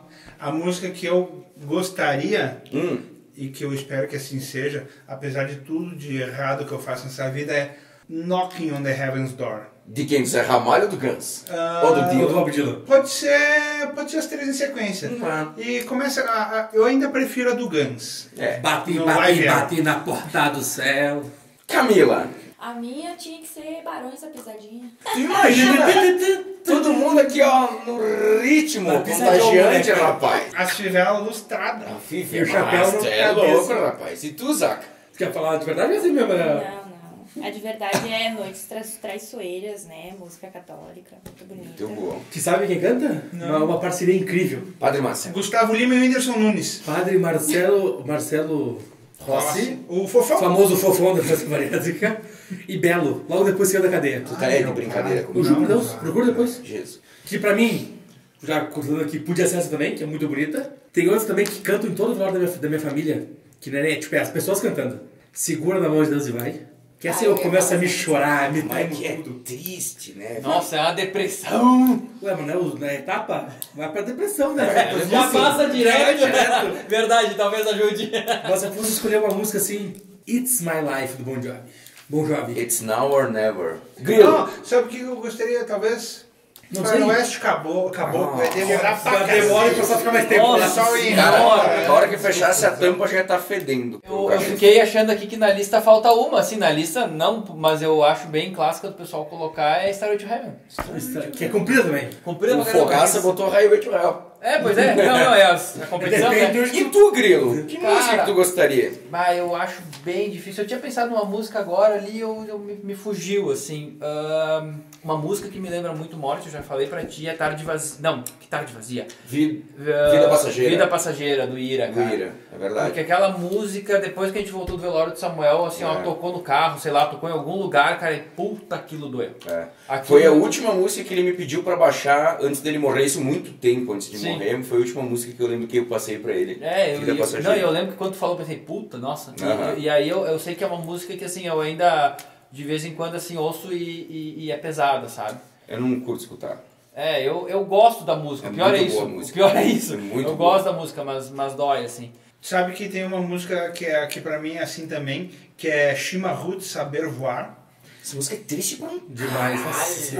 Uma colega nossa morreu quando a gente estava no colégio e foi a música que tocou na missa na capela lá dentro de São José. Tu tá de brincadeira com a minha cara. Não, o pessoal pegou pesado, né? Porque era a banda favorita dela, ela foi atropelada na frente do Baitacão. Eu lembro dessa história. Não, do Comilão. Do Comilão, eu lembro dessa história. Não lembro. E aí que tá, assim, eu acho que música, no geral, ela traz muito isso, né, de tu ter uma energia envolvida e ela te traz memória, ela te traz histórias, enfim. Então eu acho que, pegando esse tipo, podia ser Are You Ready? E o outro Blood agora, não? Na verdade, eu ia falar, quando o Zaka falou da segura na mão de Deus e vai, tem uma conhecida minha que sempre falou, quando eu morrer, pelo amor de Deus, não toque nisso no meu velório, né? Mas eu acho que é um clássico, né? Eu gosto também pelos Prados e Campinas do Padre Zezinho, mas tem uma música que é música gaúcha, né? Que é do Elton Saldanha, que é Aldebaran. Então ela fala, quando eu morrer, quando eu me for, vou direto para o céu de Aldebaran. É um céu campeiro especial, este céu de Aldebaran. Essa música também foi uma música que marcou muito, de uma forma triste pra mim, né? Porque o meu CTG fez, então, uma coreografia homenageando pessoas que já morreram um tempo atrás. Foi um trabalho muito bonito que foi feito, utilizando essa música.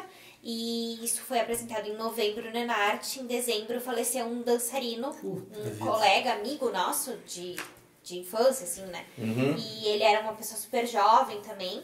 E como foi muito perto, né? A gente cantou essa música no velório dele, né? No enterro dele. Então o pessoal do CTG, todo mundo entrou abraçado cantando essa música. Então é uma coisa que marca muito pra nós escutar essa música até hoje. Tem o Canto Alegretense, a música veterana também, que é pesada. É verdade. Deus, eu lembrei agora, assim, que nós estávamos falando, fora a piada de CDC, blá blá blá. Eu acho que tem uma música que dos escoteiros a gente sempre usa, que é a Canção da Despedida. Essa eu não consigo mais ouvir. É pesada, mas ela é muito esperançosa. Não é. Pra mim não é mais. Cara, isso aí é pesado. Tu chegou aí cara. Cara, a gente tem um amigo em comum, um grande amigo em comum que foi assassinado uns tempos atrás, Samuel Eggers. E tu chegou aí no crematório? Sim, claro, eu lembro disso. Existe essa música, que é a Canção da Despedida, que o Zaka conhece também. E ela em cima da melodia de Auld Lang Syne, que é uma canção escocesa, antiga pra um cacete. E antes do caixão entrar, que tem um corredor que ele segue, a gurizada... Eu não consegui, eu tava destruído. Eles fizeram um círculo ao redor do caixão e cantaram essa música. Tá maluco aí, ó. Aí eu não consigo nem ouvir, nem de perto essa música, eu não consigo nem lembrar. Mas sabe que eu entendo isso teu, mas pra mim, naquele momento, ela se torna menos uma canção da despedida, mas muito mais uma canção de vínculo. Porque a gente faz isso em todo fogo de conselho. Então eu acho que isso cria uma certa uma certa ideia de irmandade muito mais forte. Porque, cara, vamos lá, né? A gente viveu muito o troço lá dentro, né? Melhor dizendo lá fora, porque nunca era dentro de lugar nenhum, era sempre meio mato. Mas, cara, eu acho que isso cria um vínculo, entende? Então eu trago mais pra essa visão. E tanto que no final fala, bem cedo junto ao fogo tornaremos a nos ver. Pesado. E tu? Duas, tá? Tem uma que é do Dream Theater, que se chama The Spirit Carries On. E, óbvio, como sempre, My Way do Frank Sinatra. Boa Noite Vizinhança do Chaves. Isso me faz chorar, velho, até hoje. Também. O pirata se lava, Não, o pirata tá numa depressão essa semana. Sério? Sim, falou que se ele morrer, Ele tá preocupadíssimo. É. Eu falei pra ele não se preocupar, que se ele morrer, nós vamos lá chorar no buraco dele. Vamos, Não se preocupa, Pira. Outra pergunta aqui pra dar uma amenizada antes da gente ir pra pauleira. Tem Depois. pauleira ainda. Se reencarnação existisse, Sotiri, de cara, que país que tu queria voltar, cara? Eu gosto do Brasil. É o único lugar que tem jogo do bicho, cara. Que é o melhor país do mundo, velho. Tem, Você velho. não vai ser nada melhor. eu gostei do Não, mas é. argumento. Tem o Porque jogo do Tu bicho. que já conheceu um monte de lugar aí. Sempre, sempre, sempre Portugal. Portugal. Sempre que me derem a opção de ir pra qualquer lugar no mundo, eu vou sempre responder Portugal. Portugal. Camila. Eu queria voltar, sei lá, em Amsterdã, Dinamarca, qualquer lugar assim. Frio pra cacete. Ah, isso é um argumento bom. Zaca. Não existe, mas se existisse... Meu Deus, Atlântida. Não existe Não existe reencarnação. reencarnação. Mas se Tá. existir, né? Sim, nós estamos no imponderável. Isso. Cara, eu tenho dois, assim, eu tenho Itália, que eu fui visitar e com certeza voltaria. Já sou bem italiano, mas enfim. Não que eu seja paga-pau, mas Estados Unidos. Acho legal. Estados Unidos. É. Bacana. Grilo. Cara, eu muito pouco fui pra fora do país, pra começar, então pra conhecer. Mas... E outra, visitar é diferente de viver, Com certeza. né? certeza. Mas eu acho que eu iria pra Grécia. País ferrado, cara, mas um pessoalzinho legal, assim, as comidas boas. Cara, eu não sei. Talvez Alemanha ou Brasil. Brasil é cara. assim, né? Conhecido, sei como é que rola os negócios. Já tenho meus contatos aqui. Já tenho minha máfia. 2 telefonemas, eu consigo qualquer coisa, então acho que eu voltaria pra cá também. Ou pra Alemanha, de repente, que eu gosto muito da Alemanha. Então, pessoal, vou trazer uma curiosidade, outra curiosidade. Que em Nova York, que é uma cidade gigantesca, uma metrópole, né, enorme, existem mais mortes por suicídio do que por assassinato. E um outro dado aqui que veio da OWD, que é Our World Data. 56 milhões de pessoas morrem por ano no mundo. Cerca de 150 mil pessoas morrem por dia. Esse dado aqui, esses tempos eu fui procurar, porque as pessoas estavam muito assustadas, estava morrendo muita gente de corona. Vocês têm noção de quantas pessoas morrem por dia? Acho que as pessoas não param pra pensar, né? E outro dado, a cada 40 segundos uma pessoa comete suicídio em algum lugar do mundo. A cada 40 segundos. Então nós estamos falando aqui há 2 horas, então uma penca de pessoas já se matou só nesse meio tempo aqui. Sotiri, o que tu acha do suicídio? Qual que é a tua visão? É uma visão religiosa, uma visão pessoal? Cara, eu acho que não deveria ser nem cogitado isso aí. Para tudo na vida tem auxílio, tem ajuda, e eu não gosto nem de pensar num troço desse. Pri? Eu acho que existem momentos em que tu pensa que não tem solução, que não tem ajuda, que aquilo não vai passar, mas vai, sempre vai, né? E eu acho que a minha visão é bem religiosa também, assim, sabe? Antigamente as pessoas que se suicidavam, elas nem eram enterradas no mesmo local que as outras pessoas que morriam de causas naturais ou de assassinato, enfim. E eu acho que é uma coisa, atentar contra a própria vida é extremamente complicado. Como o Sotiri falou, que a gente não deveria nem falar num assunto desse, sabe? Que deveria ser um tabu muito maior. Caramba, eu fiz alguma coisa no programa que ela me chamou de Sotiri. Eu tô tentando, eu vou porque apanhar senão depois. as pessoas ficam pensando quem é Edu. Realmente, Edu... Que nem a Camila falou, que ela não sabe quem é Eduardo. Camila. Eu também sigo na mesma linha deles. Acho que tem outras formas, né, de tu passar, não sei. Eu acho que é muito... Não sei explicar, porque comigo já aconteceu. Tu já se suicidou? Eu já me suicidei, mas fui congelada lá dentro bem, já, né?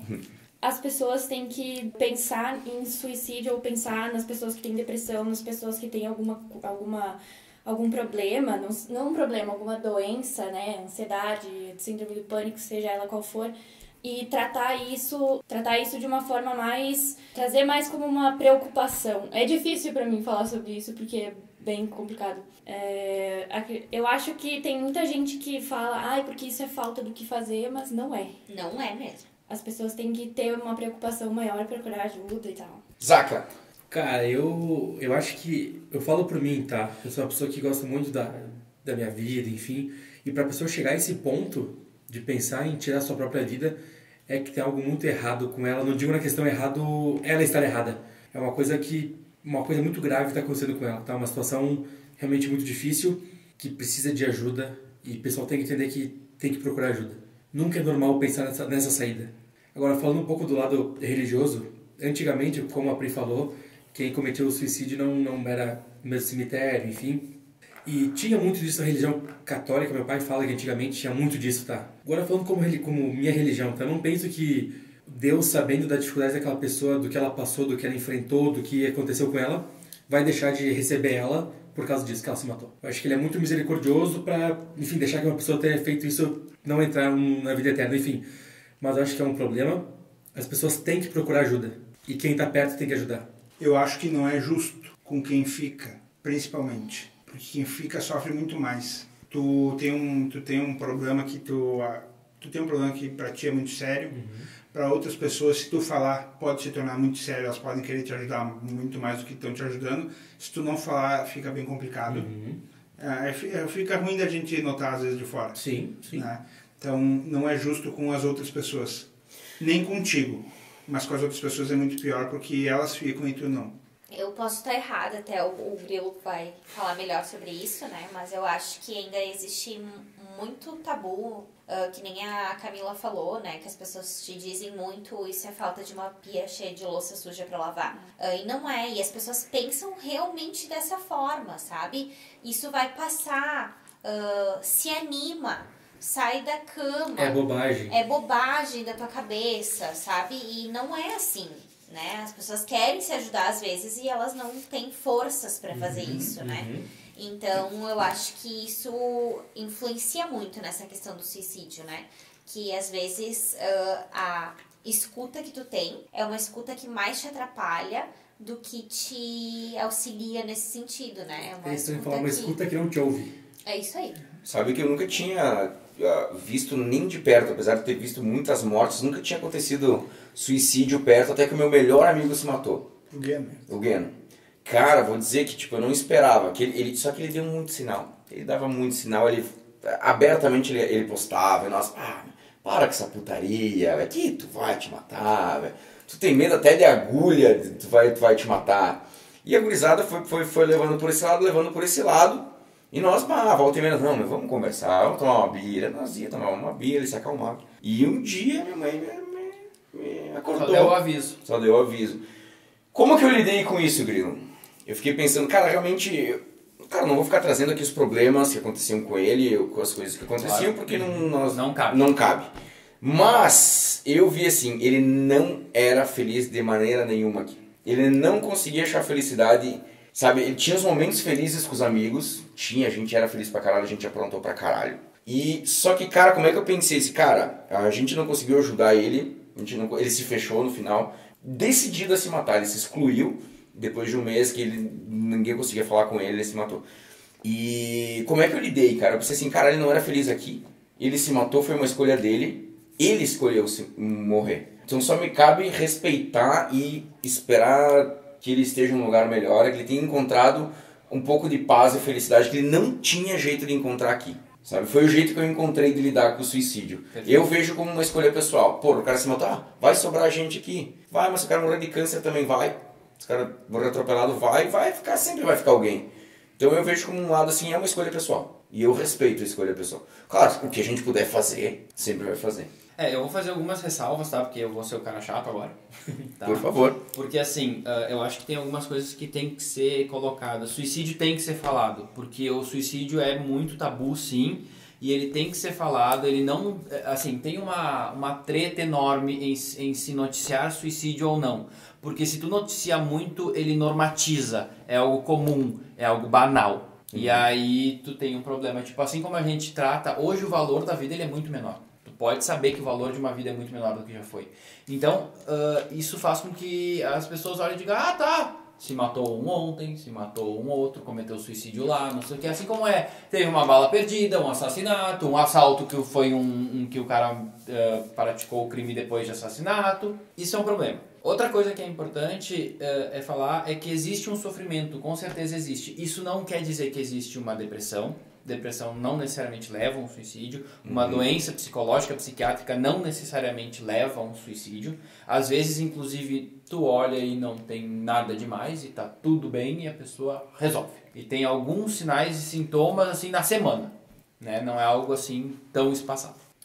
E aí, assim, essa ideia de que a dor fica, sim, porque a dor sempre fica, qualquer dor. Tanto que a sensação normalmente de algumas ideações suicidas, não necessariamente ideações são pensamentos e vontades e coisas desse tipo. O que ocorre nessas situações? As ideações suicidas são movimentos de demonstrar que aquilo não está legal, né? De que o que tá vivendo não está bem. Então a ideia das pessoas é: eu não quero sofrer.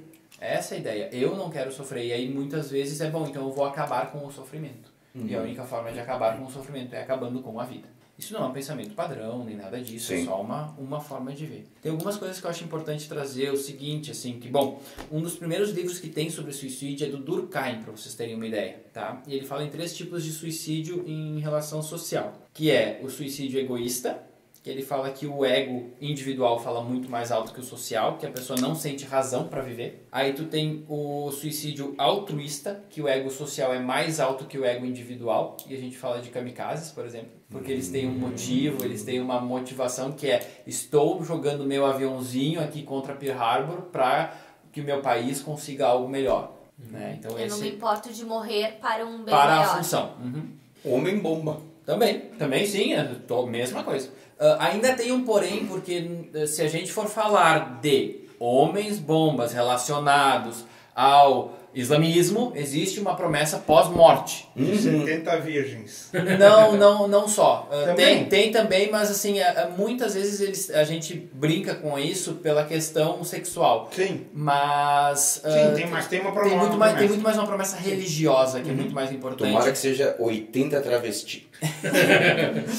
Nem um pouco virgens. Nossa, eu vou virar homem-bomba. E tem também o suicídio que é muito comum a gente ver de certa forma aqui na região, que é quando é o suicídio chamado anômico, que é quando a sociedade não existe um normal social. O que acontece? Existe uma crise gigantesca do petróleo ou quebra a bolsa de Wall Street e a pessoa se mata porque não tem mais condições de manter a sua vida do jeito que Seu nível estava, social. Seu etc. status, E isso pode ser por dinheiro, pode ser por saúde, pode ser por várias coisas. Só que isso é interessante, né? Porque isso acontece normalmente em países estáveis. Né? Em países instáveis não acontece. E aí a gente tem ainda daí, que o Durkheim não fala, mas a gente tem suicídios culturais, como o japonês. Harakiri. Exato, tem a ver com honra. Então tu tinha até bem pouco tempo atrás jovens que não entravam na faculdade e faziam isso. Verdade. Né? Coisa de samurai, né? Tem um pouco disso. E aí, então, assim, eu acho que daí, dados que tu trouxe ali no começo, alguns que eu acho importante trazer. As mulheres têm mais tentativa do que os homens, porém os homens são mais efetivos. Os homens cometem suicídio e conseguem efetivá-lo. As mulheres não. Para ter uma ideia, 2017, 21.409 tentativas de mulheres e 9.819 de homens. Isso Brasil? Isso Brasil. 2018, 30.850 tentativas de mulheres, 14.137 de homens. Enquanto efetivação, homens, eu não lembro de que ano é esse dado que eu não anotei aqui, 10.218 efetivos e mulheres 2.828. Nossa, é bem diferente. A prevalência sempre é dos 15 aos 29 anos, isso é histórico, é muito comum, porque é uma época bem complicada, né, socialmente falando. E é 26%, de 15 a 29 anos de idade, 26%. Sei que é difícil, meio pesado falar disso, mas as formas que eu acho interessante pensar, porque existe uma diferença muito grande também, mais letais, né?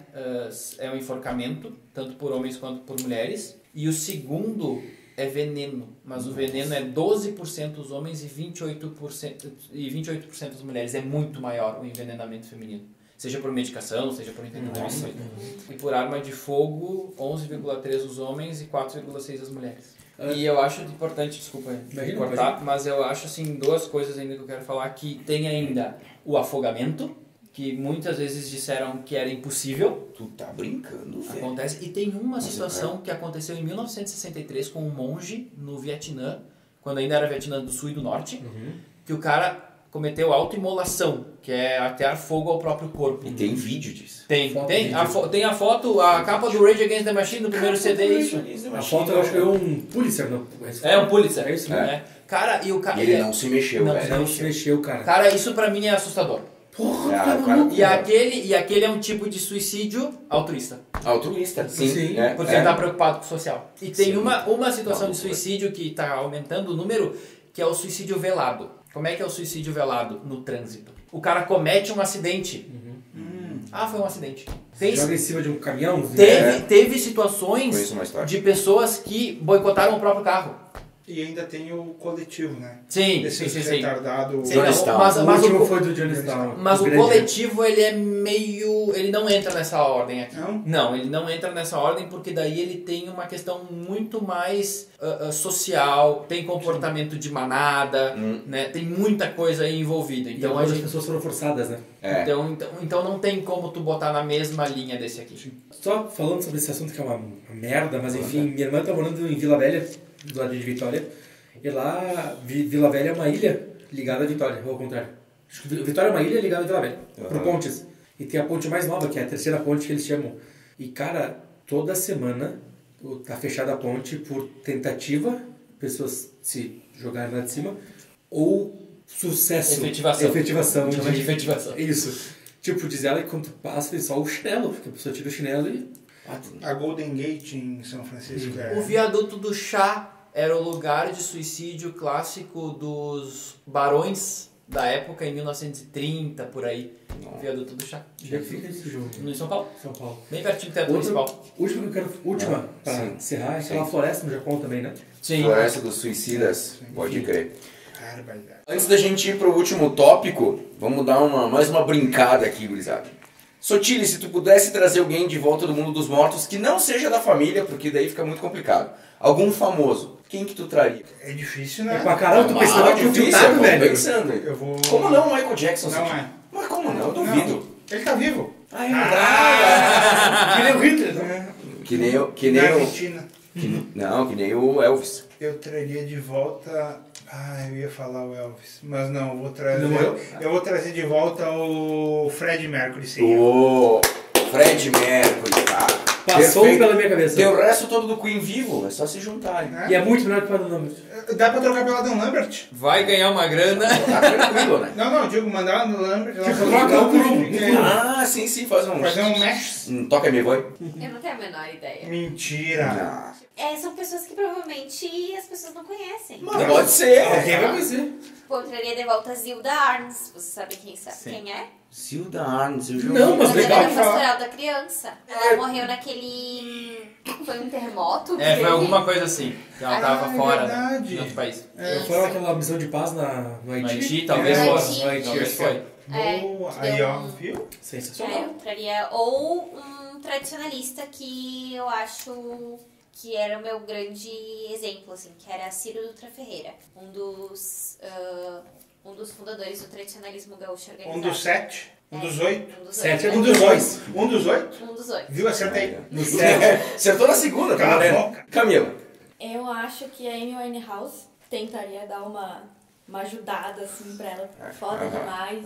E se ela tivesse tido auxílio, eu acho, mais, assim, ela teria, talvez, vivido mais que os 27 anos. E também a Zaha Hadid, que é uma arquiteta, Ela morreu? morreu. Quando ela morreu? Não Morreu, faz acho que faz uns 2 anos. É, 2 anos. Eu acho que seriam essas duas mulheres, assim, que pra mim eram inspirações. Zaca. Puta, o primeiro que eu pensei é o Papa João Paulo II. Bom, Que eu acho Papa. uma figura sensacional. Papa querido, Papa fofo. Tá. Não Papa esse do aí bem. que tá aí. Não Ele quero é falar igual nada, meu mas não avô. é igual esse aí que tá aí. Ah, esse aqui tá aí? Tu me desculpa. Puta. Eu pensei que o Ratzinger era ruim, até Não, o aparecer esse aí. Ratzinger era pior. O Ratzinger é pior. Não. Aí tá comparando mal, hein? Mas o João Paulo é fofo. Queria que ele fosse meu avô. Quem tá escutando pela primeira vez o podcast, tu pode pegar qualquer um. O Tem easter egg no programa. O Sotile acha alguém pra ser o vô dele. Não, vou deixar assim. O Papa. O Papa. Vai o Papa? Grilo. Vai tu primeiro que eu Cara, tô aqui pensando. eu ia, primeiro de tudo, um dos traumas da minha infância, eu ia trazer de volta o menino do filme Meu Primeiro Amor. Que ele mora na casa das abelhas, pobrezinho. Nossa, eu muito acho que boa é Macaulay. escolha. É o Macaulay Culkin. né? É, o Macaulay Culkin. Eu É o traria primeiro o filme, eu acho. Macaulay Culkin. Que é de amigo volta. do Michael Jackson. Cara, na verdade, até o Zaka comentou o Senna. Teria muita gente, tipo Barry Sheeney, que era um piloto de moto. Marco Timoncelli, que era outro piloto de moto. Nick Hayden, que era outro piloto de moto. Nick que Lauda. era... Tá, Nick sai do Lauda. piloto de Só do moto. piloto de moto. Sai. Lemmy Kilmister do Motorhead. Nick Lauda. Lauda, que se Lauda. queimou com os amigos e morreu. James Hunt, Senna. Cara, eu acho assim, ó, de gente famosa, eu acho que, pegando os exemplos de vocês, quando ela fala da Zilda Arnes, por exemplo, eu penso, cara, seria muito legal, mas ao mesmo tempo é alguém que fez o trabalho, Sim. sabe? Alguém que tá ali, assim, já fez aquilo que deveria ter feito. Deixou a semente. É alguém que tem as coisas ali, eu poderia dizer também, o Stephen Hawking, sabe? Mas não, o cara já teve as ideias dele, sabe? Já foi... Já foi, sabe? Então, assim, eu acho que seria alguém que teria algo de diferente a entregar. Tu pode dizer até o Senna. Já entregou, sabe? Já fez o que deveria ter feito. Eu, na verdade, assim, ok, a gente tá no terreno das hipóteses, né? Claro. Mas eu acho que esse tipo de pensamento traz um perigo pro pensamento. De tipo assim, eu poderia trazer alguém, então eu vou trazer. Sabe? Isso é meio complicado. Então eu acho que eu não traria. Não traria. Não traria. Com certeza, se o pirata tivesse aqui, ele falaria o O Bolanhos. pirata faria dois Bolanhos e as pregas. Que Que morreram. perderam, o pirata perdeu isso aí fácil. Mas se ele perdeu, não morreu, pode achar. Pode achar, ele não pode pôr costurado, ele volta. Não, pode achar. Todo mundo que tirou dele, ele vai buscar de volta. Meu Deus, cara, ele vai ter uma lista telefônica dessa É difícil de grossura. achar, porque todos os motoboys estão de capacete. Bom, pessoal, agora a gente vai para a última questão, que são as profissões relacionadas à morte. Muita gente diz que é a indústria da morte. Eu tenho uma visão um pouco diferente, que são o quê? Tanatopraxistas, coveiro, legista, necromaquiador, vocês sabiam dessa? Sabia. Os caras ganham bem pra cacete. Amaral, o jogador, fazia maquiagem. Sério? Não sabia dessa? Não sabia. Ele foi coveiro e fazia maquiagem junto. Ô meu, esse cara tem três colhões. Vou contar uma história, então. Então vai. Quando a minha nona faleceu, o meu pai tava... era a mãe dele, né? Ele tava em Curitiba a trabalho, enfim. E daí demorou um tempinho até que ele chegasse. E aí, quando a gente foi fazer os acertos pra velório e tal, foi entregue a roupa que a gente queria que eles colocassem nela e tal. E aí, a minha mãe pediu se a gente poderia ver o corpo antes de ir pras capelas, né, pra ver se tava tudo de acordo e tal. E aí, porque ela queria ser enterrada com um lenço no pescoço, e aí a gente queria ver se tinha... Sim, porque é uma coisa diferente aquilo também, ali, né? E aí, foi muito macabro, foi horrível, assim. Porque tu entra tipo um quarto todo branco, as paredes todas brancas, e só tem ali um caixão ali no meio pra te olhar, sabe? Tava eu e a minha mãe. E aí... nós fomos lá e naquela ocasião, então, a minha nona tinha sido bastante maquiada por uma necromaquiadora. E aí a minha mãe chamou, né, e a gente pediu pra tirar um pouco da maquiagem. E aí a profissional veio falar com nós, né, e aí ela bem querida, tudo, ela disse, a senhora não gostou da maquiagem, né? Daí a gente falou, não, a gente gostou muito, mas a minha nona nunca usou maquiagem na vida. Então é capaz de chegar lá nas capelas e os filhos não reconhecerem ela, porque ela tá super maquiada, né? Então a gente pediu pra dar uma suavizada, assim. E aí foi uma coisa, assim, que eu tive contato direto com um profissional viu desse, acontecer. sabe? Que ela limpou um pouco da maquiagem com um algodão, enfim, retirou um pouco. E aí é uma coisa, eu acho que nunca vai sair da minha cabeça, sabe? Uma lembrança, assim, que eu vou guardar comigo, porque foi uma coisa muito macabra, assim. Nunca mais eu quero fazer isso de pedir pra ver o corpo antes de ir pra capela. Não, obrigado. Não, tudo de boa, tranquilo. Alguém tem que fazer, só Posso dar um lembrando assim, quebres? alguém tem que fazer. Posso dar um quebres na parte ruim? O pirata tava trabalhando, perdeu emprego. se relacionou com uma pessoa no trabalho. Primeiro dia dele no IML.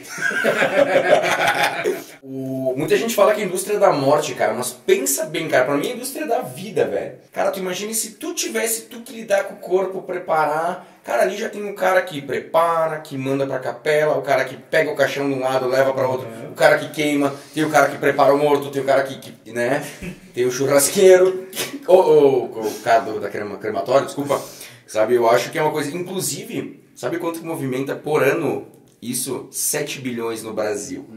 É um mercado bom, velho.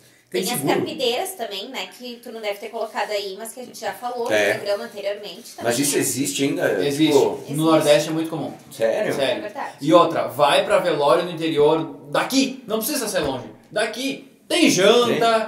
Sabe, cara? É muito diferente. Né? É muito diferente. Por quê? Porque as pessoas às vezes fazem... Hoje é difícil, mas muitas vezes faziam em casa. E as pessoas iam na casa. E aí, tipo, tinha que dar comida pra aquela gente.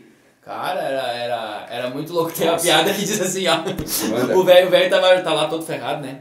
Aí tá pra morrer. E aí ele diz pro neto dele: meu filho, vai lá pra tua nona e pede que eu tô sentindo o cheiro de biscoito dela. Eu quero um biscoito.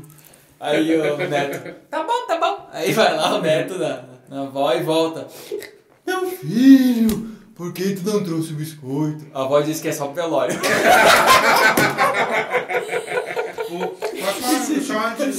Só uma coisa que me irrita muito no jornalismo. Não corre risco de vida, que as pessoas falam. Mudou pra não corre risco.